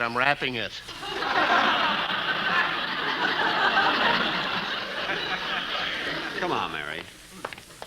Mary, I'm glad I'm giving Don that $40 wallet. Yeah, it'd be kind of tough to get a rhyme for $1.98. Yeah. Now, Mary, let's go up to the mezzanine and... Oh, hello, Phil. Hiya, Jackson. Hello, Livy, you little fugitive from the doll counter. Hello, Phil. My, you're certainly loaded down with packages. Yeah, I've been shopping all day. Got presents for everybody. How about you two? Well, I'm nearly finished with my shopping. Your $5 is almost gone, huh? Phil, for your information, I just spent $40 on Don Wilson. What'd you do, take him to lunch? No, I... Look out, Phil. One of your packages is slipping. Yeah, there it goes. Oh, darn it. Now I'll have to get Remley another present. Let's move away. I'm getting dizzy. Phil, did you get gifts for the rest of your band? Yeah, I bought every guy in my orchestra a pair of bedroom slippers. Bedroom slippers for your musicians? I thought if I could get them started with those, maybe we could get shoes on them later. Oh, that would be wonderful. Anyway, I got all my boys taken care of. The only one I ain't got a gift for yet is Alice. Maybe she'd like Taboo. Could be. She thought he was great, an elephant boy. Bill, that's Taboo. He's a picture star. I wouldn't know. I'm a radio man myself. Well, I'll be running along. I got to get Remley another bottle of toilet water. Toilet water? Phil, that bottle that broke was toilet water? Certainly. If it was the other, do you think I'd have stood here and let it soak into the rug? See you later, Jackson. Bye, Mary. Phil. Goodbye, Phil. Come on, Mary. You know, I'm going to be on Phil's show, but he doesn't know it, you know. Hey, let's go up to the mezzanine. They always have nice things up there. Okay, here's the elevator. Yeah. The mezzanine, please. Gee, that's funny, Mary. 4 guys running one elevator. Second floor. Christmas toys for girls and boys, sweaters, shirts, and ties, corset stays, men's toupees, toothpicks any size. You will like Lucky Strike. Buy them here because they're round and firm and fully packed, just like Santa Claus. Fellas, you passed my floor.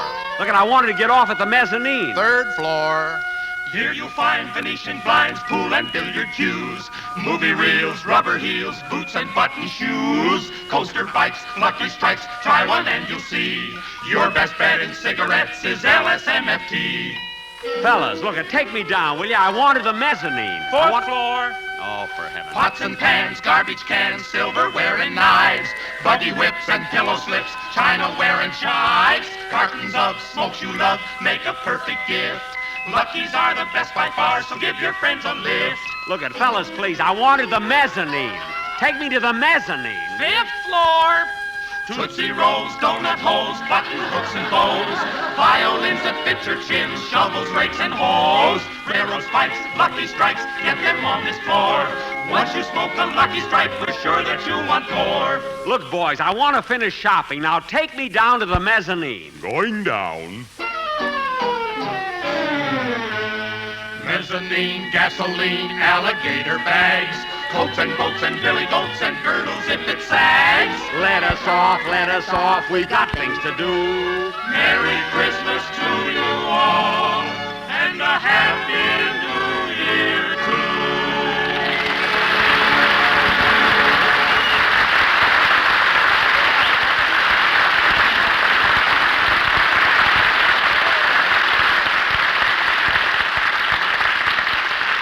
Thanks.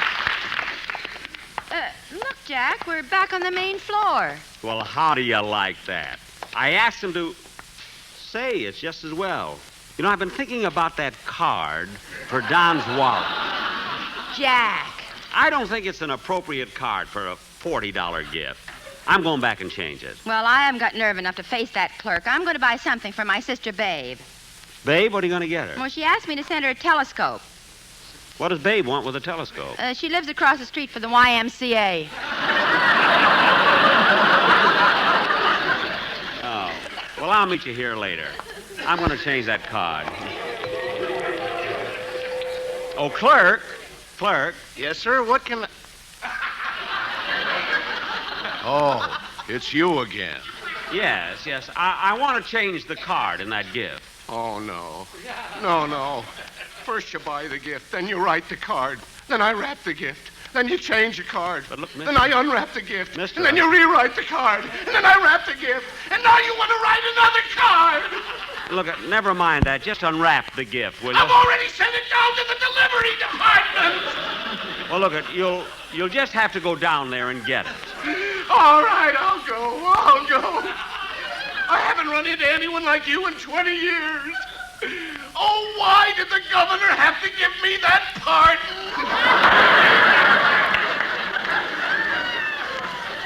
Look, just bring me my package, will you?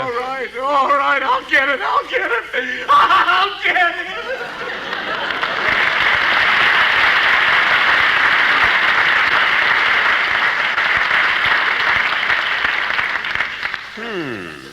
What an eccentric character, you know?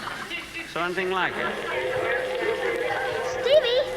Stevie, maybe we can buy something for Mr. Benny here. Okay, Joey, let's look around. Something I can do for you boys? Yes, we'd like to buy something for the treasurer of our club, the Beverly Hills Beavers. A present for the treasurer of your club, eh? How old is he? About the same age as you, 39. Well, boys, it's none of my business, but how come you picked a 39-year-old man to be the treasurer of your beaver club? Because he's such a good businessman. He puts all of our dues in the treasury, and then he lends it out at 10%. Oh, I see. Who does he lend it to? Us?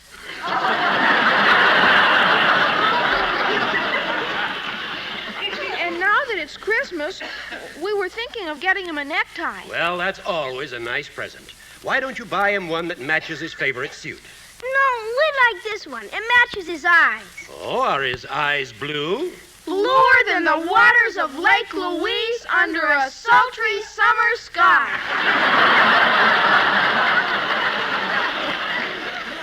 My, where did you boys learn that? Every beaver has to memorize it before I can borrow money.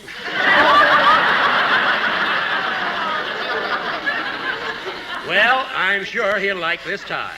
It's $1.50. I'll wrap it up for you. Thank you. Here you are, mister. Now, let's not have any more trouble. Make the card out right this time, will you? Yes, Jack, we've wasted enough time. All right. How do you think this sounds, Mary? To Don. Your pear-shaped tones many announcers ape, but no one can match your pear-shaped shape. Isn't that cute, huh? Yes, Jack, it's a beautiful poem. Nick Kenny would be proud of it. Yeah. Oh, hello, Mr. Benny. Hello, Mary. Hello, Dennis. Dennis, I didn't expect to run into you here. Oh, I brought my mother's lunch. She's the Santa Claus. Your mother is the Santa Claus with a white beard and everything? Yeah, and she sure fooled my father. He climbed up in her lap and told her he wanted Hedy Lamarr for Christmas. Oh, for heaven's sake, what did she do? I don't know, but now my father goes around singing, "All I want for Christmas is my 2 front teeth."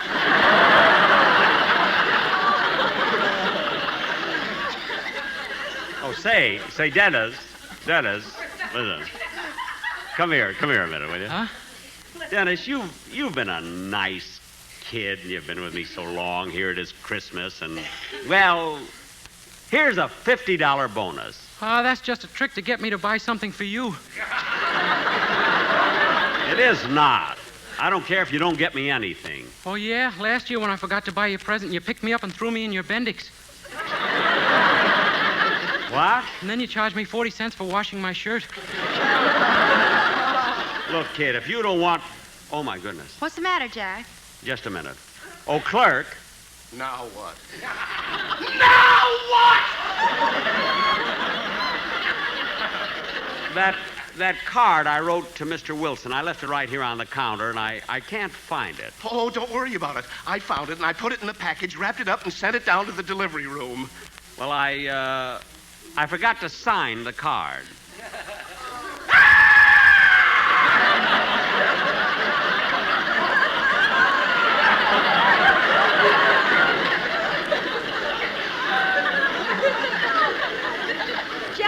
Jack, let's go. You're creating a scene. It's okay, lady.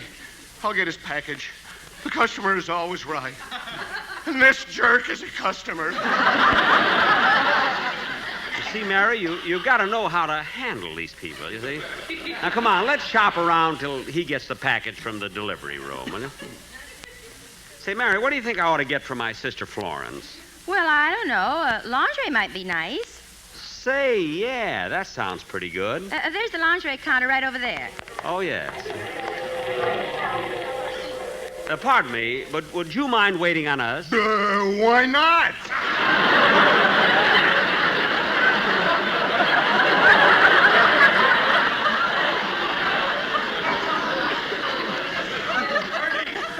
Your money's as good as anybody. Well, could you show me something in silk lingerie? Certainly.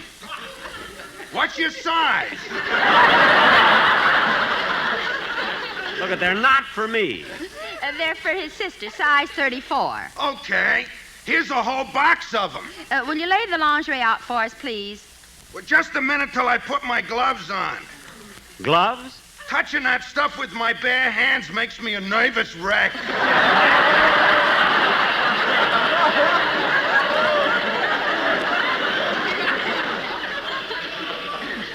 What?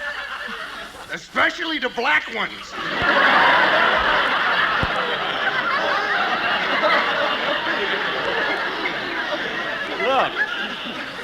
Look, mister, we haven't got all day. Show us something in size 34. Okay. Here's a nice little garment. A genuine pure silk nightie. Gee, that's awfully pretty. I think this would be very, wait a minute, mister. What are these little loops on the bottom of the nightgown? The loops? Yeah, the loops. Yes, what are the loops for? When you go to bed, you hook them over your toes so the nightgown won't creep up on you.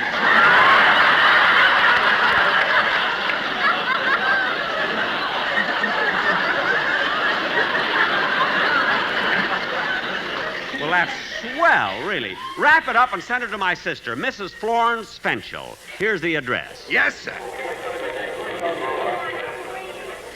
Oh, look, Jack, there's Rochester doing his Christmas shopping, too. Yeah, shh. I want to hear what he's getting. Can I do anything for you? Yes, I'm looking for a Christmas present for my boss.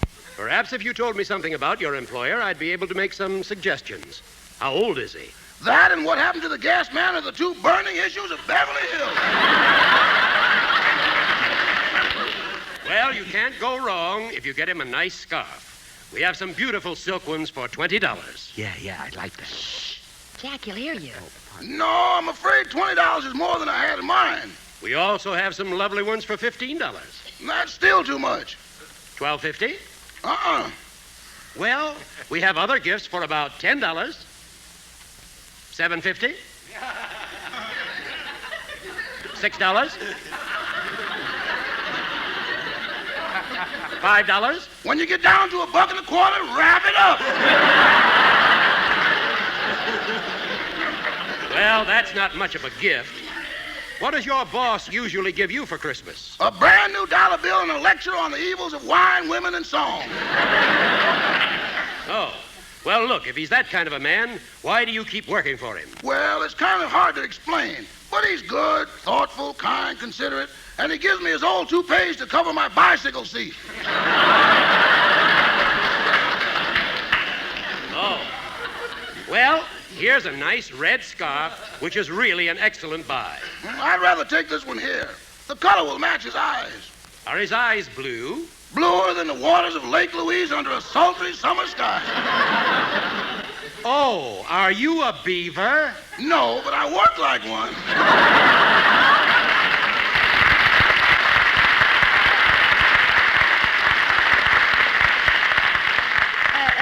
Jack, what did he mean by that? I don't know, Mary. Some little joke, I guess. Now, come on, let's go and see. Oh, Mary. Mary, I just thought of something. Not again. Come on with me. It'll only take a minute. Oh, clerk. Here's the package. I got it up from the delivery room. Now go on and sign the card. No. That's not important now. I want to change the wallet. What? Instead of the $40 one, I'll take the one that costs $1.98.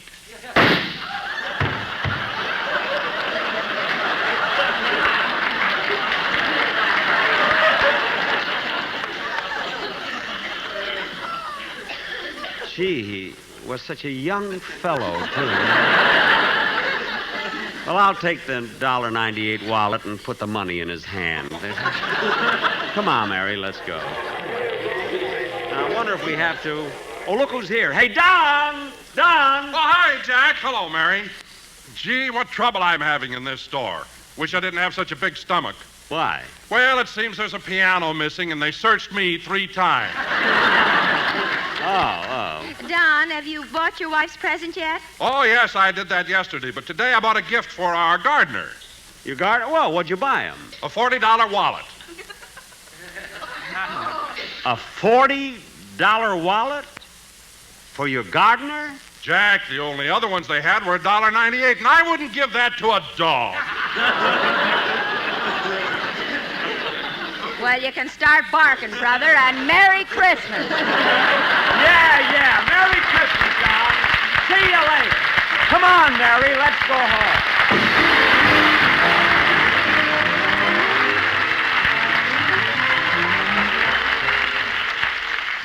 And now, ladies and gentlemen, as is our custom every Christmas, at this time, Dennis Day will sing Ave Maria.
Ladies and gentlemen, on behalf of my sponsors and my entire staff, I want to wish all of you a very Merry Christmas. Good night. This is NBC, the National Broadcasting Company. In just 20 seconds, The Jack Benny Show. And speaking of shows, the biggest show on Broadway is Quo Vadis. Quo Vadis is the drama of the world's most wicked empire, the love story of a pagan soldier and a beautiful slave girl. See MGM's Quo Vadis in magnificent Technicolor. Continuous performances at the Capitol, reserved seats at the Astor. WCBS AM and FM, New York.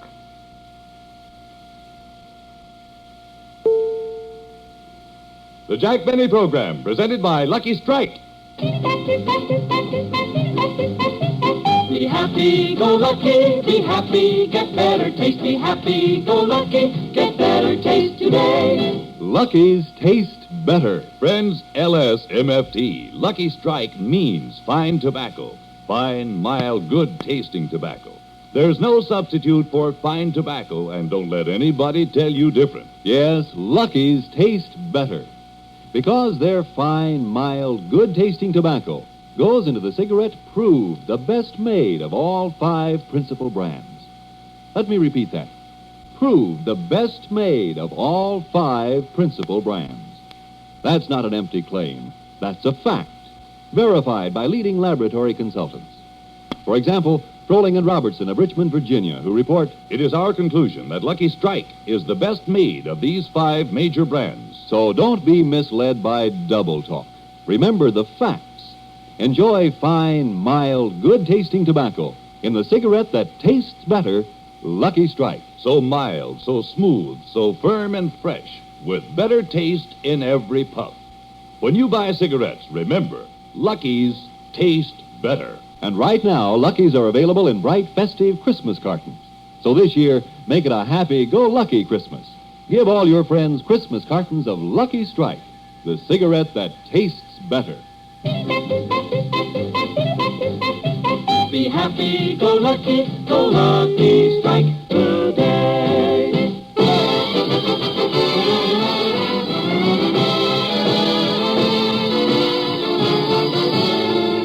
The Lucky Strike program, starring Jack Benny with Mary Livingston, Phil Harris, Rochester, Dennis Day, and yours truly, Don Luke.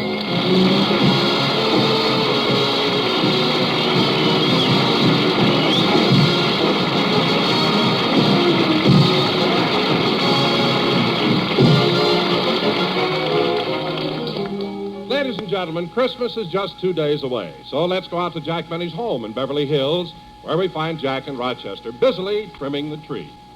Jingle bells, jingle all the way. Santa Claus works once a year, but I work every day.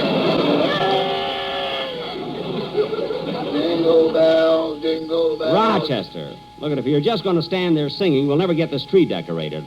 Give me another ornament, will you, please? Yes, sir. Here you are. Thanks. I think I'll put this one right here. Now, that's pretty.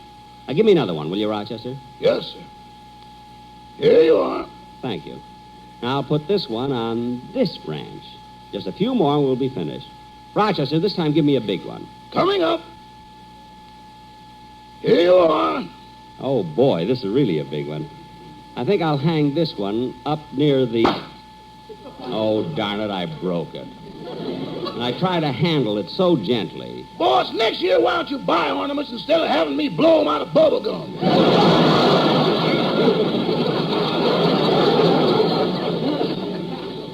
Never mind. Now, Rochester, I better put this star on top of the tree, and then we'll all... I can't reach the top of it. I'll run out to the garage and get the ladder. No, that'll take too much time. The gang will be here any minute, and I want this tree finished. I know what. You bend over, and I'll stand on your back. Okay. Like this? Yeah. Now, hold still while I get up on your back. There. Now, hold still, Rochester. Now, I'll reach up and put the star right up on Coming! Rochester!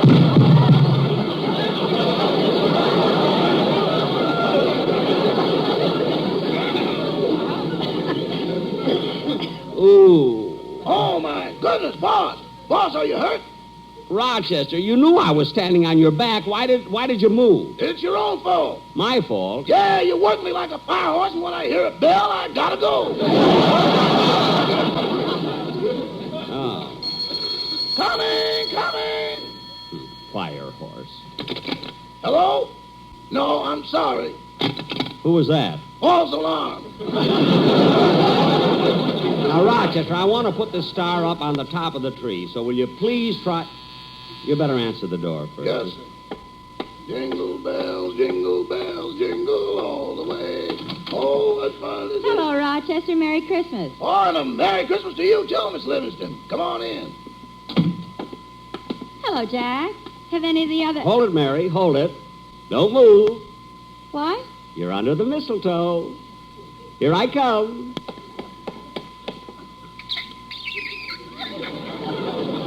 There. How was that, Mary? Mary, where are you? I'm over here. You kissed the bridge lamp. What? You always close your eyes too soon. Well, of course I closed my eyes. I was being romantic.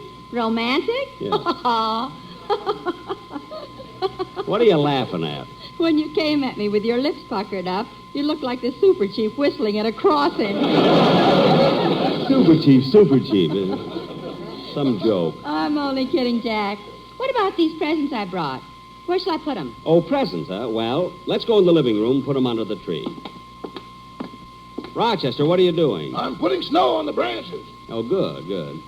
Well, Mary, how do you like my Christmas tree? Oh, Jack, it's beautiful. And I've never seen such unusual ornaments. Yes, they are, aren't they?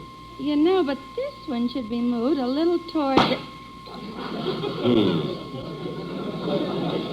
Jack, the ornament exploded, and all I did was touch it like... There goes another one. I heard it. You and your sharp fingernails. Rochester, what are you doing? I'm blowing replacements. That's good, Rochester. Jack, everybody will be here soon. Help me put my gifts around the tree. Okay, Rochester, run upstairs and bring mine, too, will you? Yes, sir. Well, Mary, you certainly brought enough packages. You're not kidding. To get them over here, I thought I'd have to get a wheelbarrow. A wheelbarrow? Mm-hmm. Oh, say, that reminds me, Mary, of a wonderful story that's going around. It's so funny, I gotta tell it to you. Listen to this, Mary. There was a man who was working at the place where they make the atomic bombs in Oak Ridge, Tennessee. And as you know, everything they do there is top secret, see? And one day at quitting time, this man was going through the gate pushing a wheelbarrow filled with Excelsior, see? When the guard... excuse me. Package for Mr. Benny. I'll take it, boy. Yes, sir. Sign right here. Certainly. There. Thank you. Just a minute, boy. Here's a tip for you. Thank you. Mary, look at this beautiful package that just came. Isn't it the... Boy, you can go. Aren't you going to open it? What? The package. Please open it. Why should I open it? You've got to. I can't stand it any longer. For 2 weeks now, without a day off, I'm delivering Christmas packages. Big ones, little ones, green ones, red ones, blue ones, white ones. Look, boy. I keep trying to guess what's in these packages. The big ones, the small ones, the green ones, the red ones. But, boy, take it easy. I can't help it. At night when I get home, I can't eat, I can't sleep. I keep thinking. What's in these packages? The red ones, the green ones, the big ones, It's driving me nuts. Look, fellow. Please open it.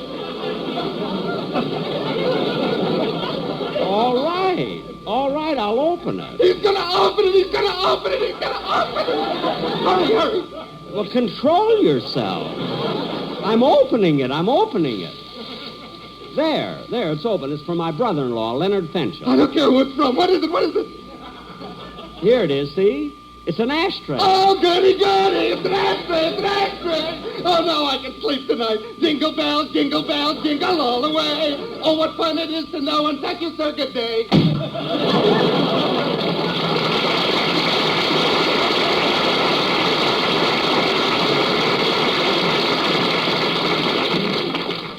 It takes so little to make some people happy.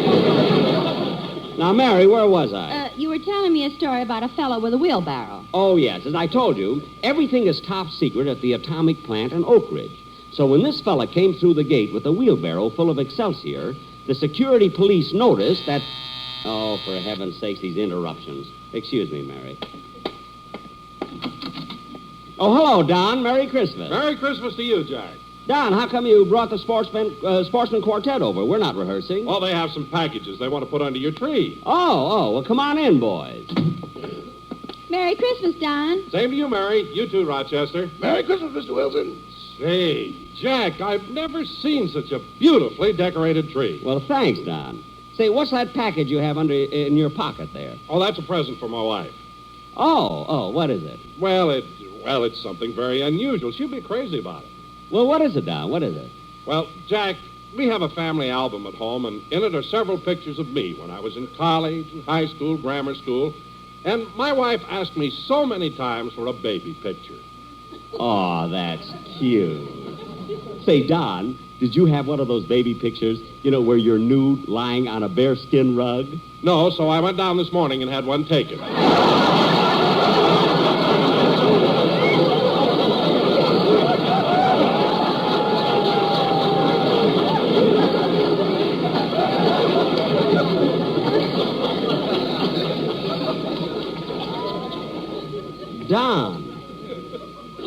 Don, this morning you had a...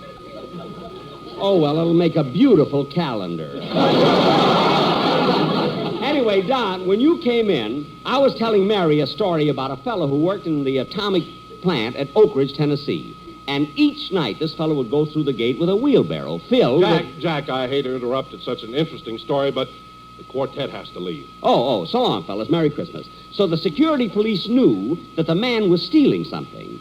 So they examined the Excelsior, but they couldn't find anything, so they let him pass, see? Then the next night, this man came through... Listen, better watch out. Fellas, I'm trying to tell a story. Jack, you don't have to sing to me Santa now. Claus is coming. I want to tell a story. He's making a list and checking it twice. Gonna find out who's naughty or nice. Santa Claus is coming to town. He sees you when you're sleeping. He knows when you're awake. He knows if you've been bad or good, so be good for goodness sake. Oh, you better watch out, you better not cry. Listen now, Jack, we're telling you why. Santa Claus is coming to town. With plenty of luck, he's right on his back. A carton or two for Mary and Jack. Santa Claus is coming to town. And you can be sure that Santa is glad, bringing those luckies to Mother and Dad. Santa Claus is coming to town. Now Santa knows that lucky strikes are milder, that is true. He also knows they're round and firm and are so much better tasting too. Be happy-go-lucky, better start now. Open a pack, we're telling you how. Santa Claus is coming to town on Tuesday. Listen, listen, listen, listen. Santa Claus is coming to town.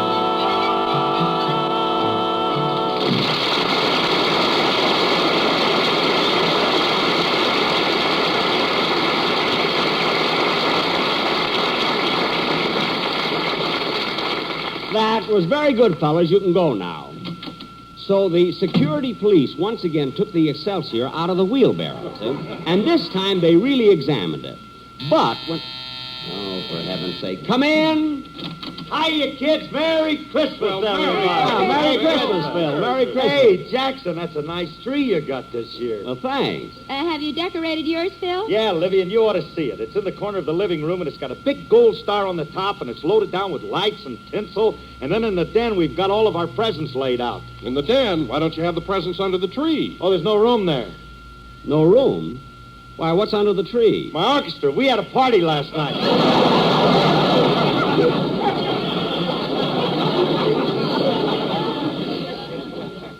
Phil,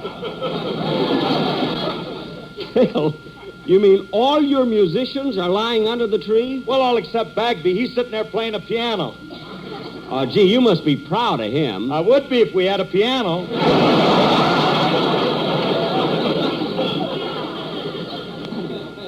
Phil, let me ask you something. Phil, if your boys had a party last night, how come you're in such good condition? I'm on a wagon, Dad. Don't you know that I didn't take a drink during the entire month of December? Why not? I promised my eyes a white Christmas. Oh, how thoughtful. Say, Phil, what did Alice give you for a present? Oh, I won't know that till Christmas, but I got her something beautiful, Liv. She's really going to get a kick out of it. I called up and ordered an Encyclopedia Britannica. Encyclopedia Britannica? That's a strange gift for you to think of. A set of books? Books? Holy smoke, I thought it was one of them foreign cars.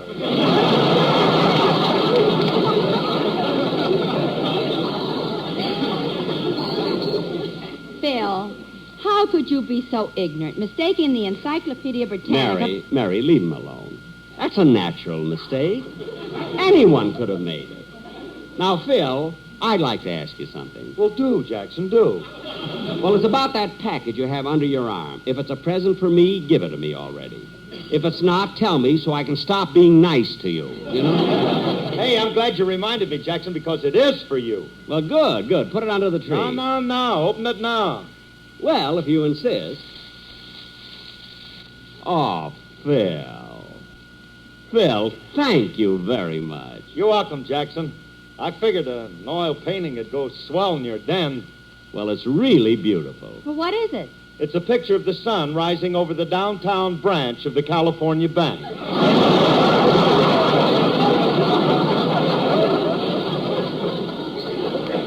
Yeah, I'll hang it between the pictures of my sponsor and Mr. Paley.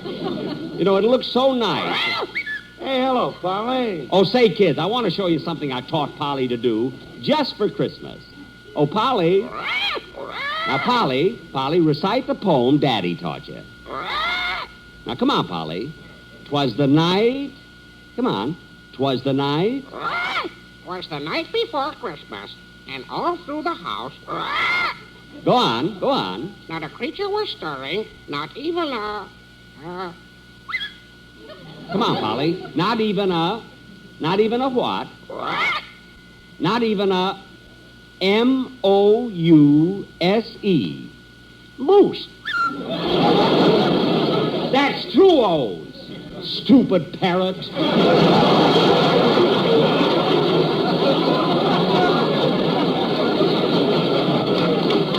Oh, say,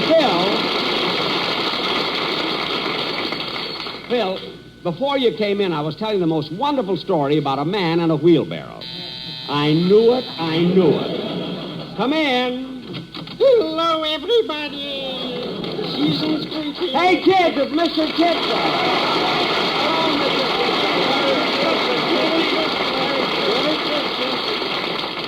Oh, Mr. Benny, I just dropped by to tell you I saw your television show last Sunday, and I enjoyed it to my heart's contentment. Well, thank you, Mr. Kitzel. The whole program was wonderful, but that French girl you had on with you was something special.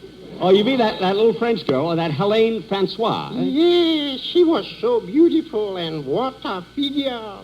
Like they say in French, cette fille est la plus forme voluptueuse.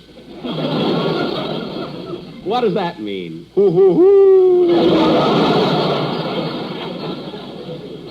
Well, Mr. Kitzel, if you like her so much, I got news for you. What? Helene Francois is going to be a guest on my radio program next week. Oh, Mr. Benny, how I would love to see her in person. Could you get me a ticket? I think so. In fact, I'll try to get you 2 tickets so you can take your wife along. Try real hard and just get one.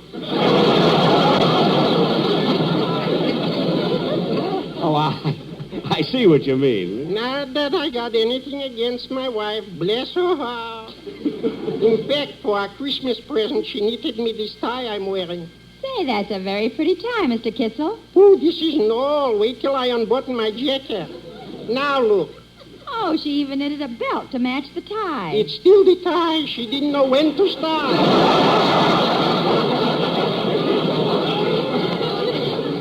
Oh, Mr. Kitzel, you're joking. Well, Mr. Benny, I just wanted to wish everybody a Merry Christmas and a Happy New Year. Same to you, Mr. Kitzel. Merry Christmas.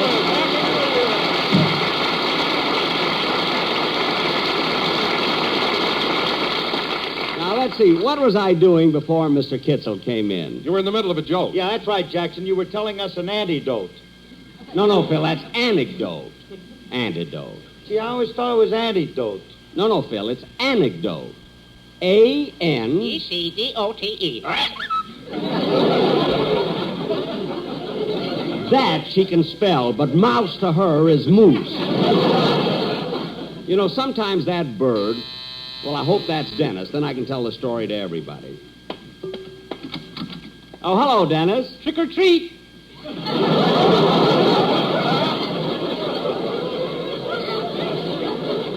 For heaven's sakes, Dennis, this is Christmas. Why in the world would you think it's Halloween? I just passed Bill's house and there are bottles dumped all over the lawn. Dennis, those weren't dumped. Phil had a party and those are calling cards. Oh. Now, come on in. Who is it, Jack? Bernard Baruch. Oh, Hello, Dennis. Merry Christmas. Oh, Merry Christmas, everybody. Say, Dennis, I was just telling Dennis, what happened? Your jaw looks like it's swollen. It is. Why? What's wrong, kid? I had a tooth pulled this morning. Oh, that's a shame, Dennis. Was it hurting you? No. Have a cavity in it? No. And why did you have it pulled? My uncle's a dentist, and that's what he gave me for Christmas.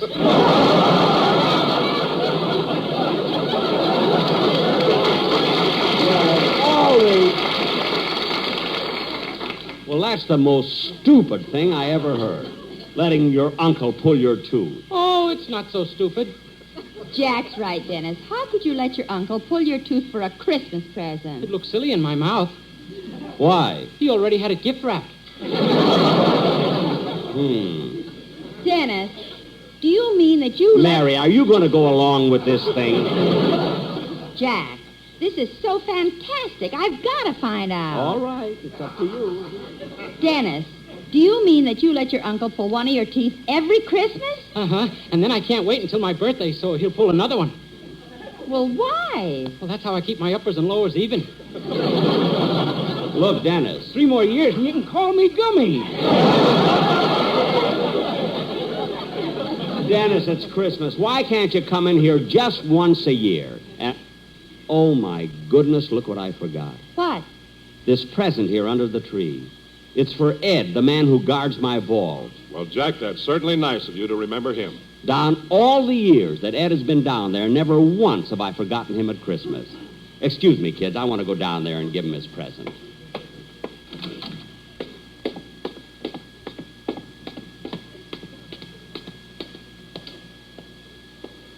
Gee, it's dark. I can hardly see the bridge across the moat. Oh, there it is.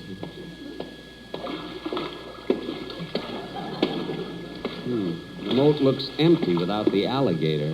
I'll have to get another one. Mary had to have a purse for Christmas. Oh, well.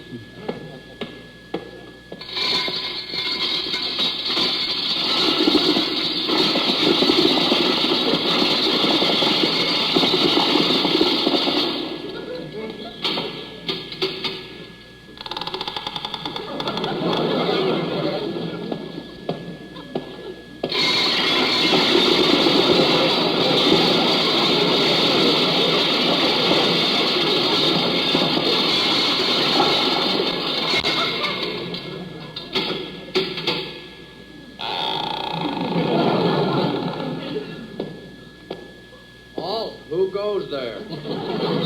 Friend or foe? Friend, What's the password? when you say I beg your pardon, then I'll come back to you.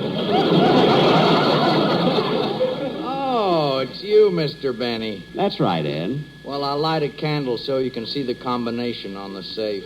Oh, no, Ed. I'm not down here to open the safe. You're not? No, I brought you your present. Oh.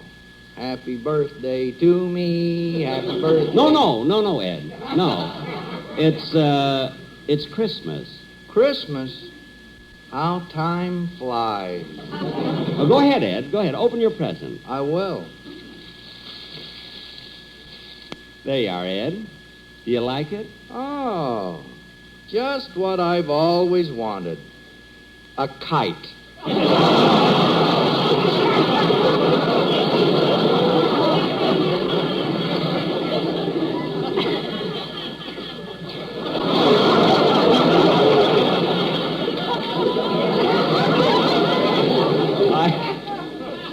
I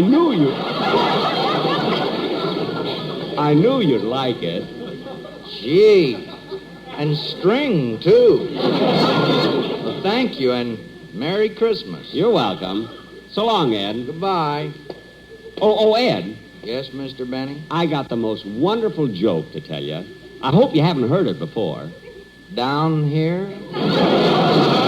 Oh, I forgot. Well, anyway, Ed, it seems that a man was working at the Oak Ridge Atomic Plant when one night he walked out past the guard with a wheelbarrow filled with Excelsior. Now, the guard inspected the Excelsior and found nothing in it, so he let him pass. The next night, the same man came along, and again he was pushing a wheelbarrow filled with Excelsior, But this time, the guard was very suspicious, so he checked the Excelsior carefully and still couldn't find anything. This kept happening for 10 days, till the guard was nearly crazy because he knew the man was stealing something, and he couldn't find out what. So the next night, when the man came out with a wheelbarrow filled with Excelsior, the guard stopped him, took him in a room, and said, "Now look, we know you're stealing something. If you'll tell us what it is, we promise you we won't arrest you or punish you. Now, what is it you're stealing?" And the man said, "Wheelbarrows."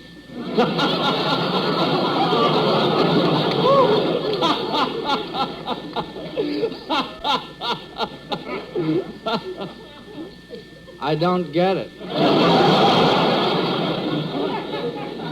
Oh, of course not. Silly me, I forgot. You've been down here so long, you don't know what an atomic plant is. I don't even know what a wheelbarrow is.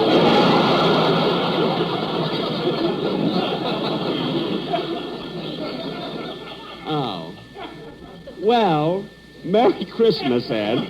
Merry Christmas.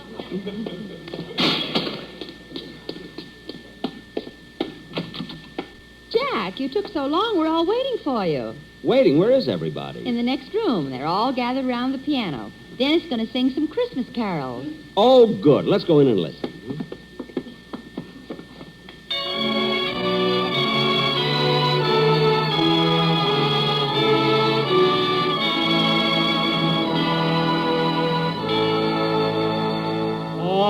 Adeste fideles, leti triumphantes, venite, venite in Bethlehem. Nacum videte, regem angelorum, venite adoremus, venite adoremus, venite adoremus,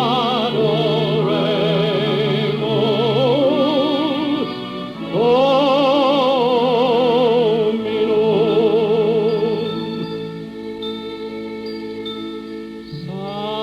Silent night, holy night, all is calm, all is bright, round yon virgin mother and child.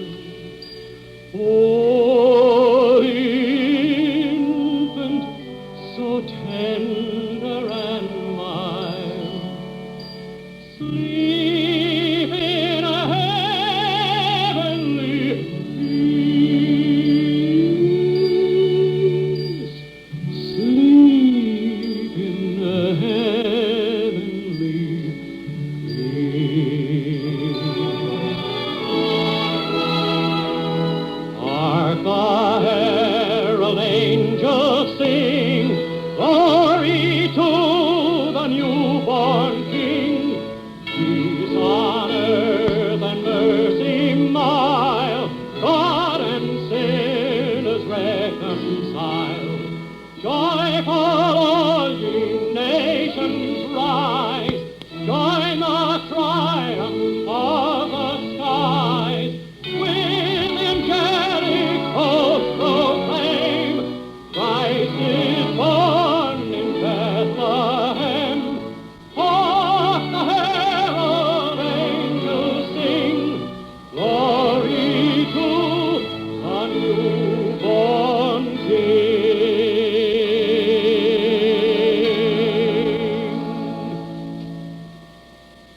Ladies and gentlemen, on behalf of my sponsor and my entire cast, I want to wish everybody a very Merry Christmas. This is the CBS Radio Network. Stay tuned for Amos and Andy.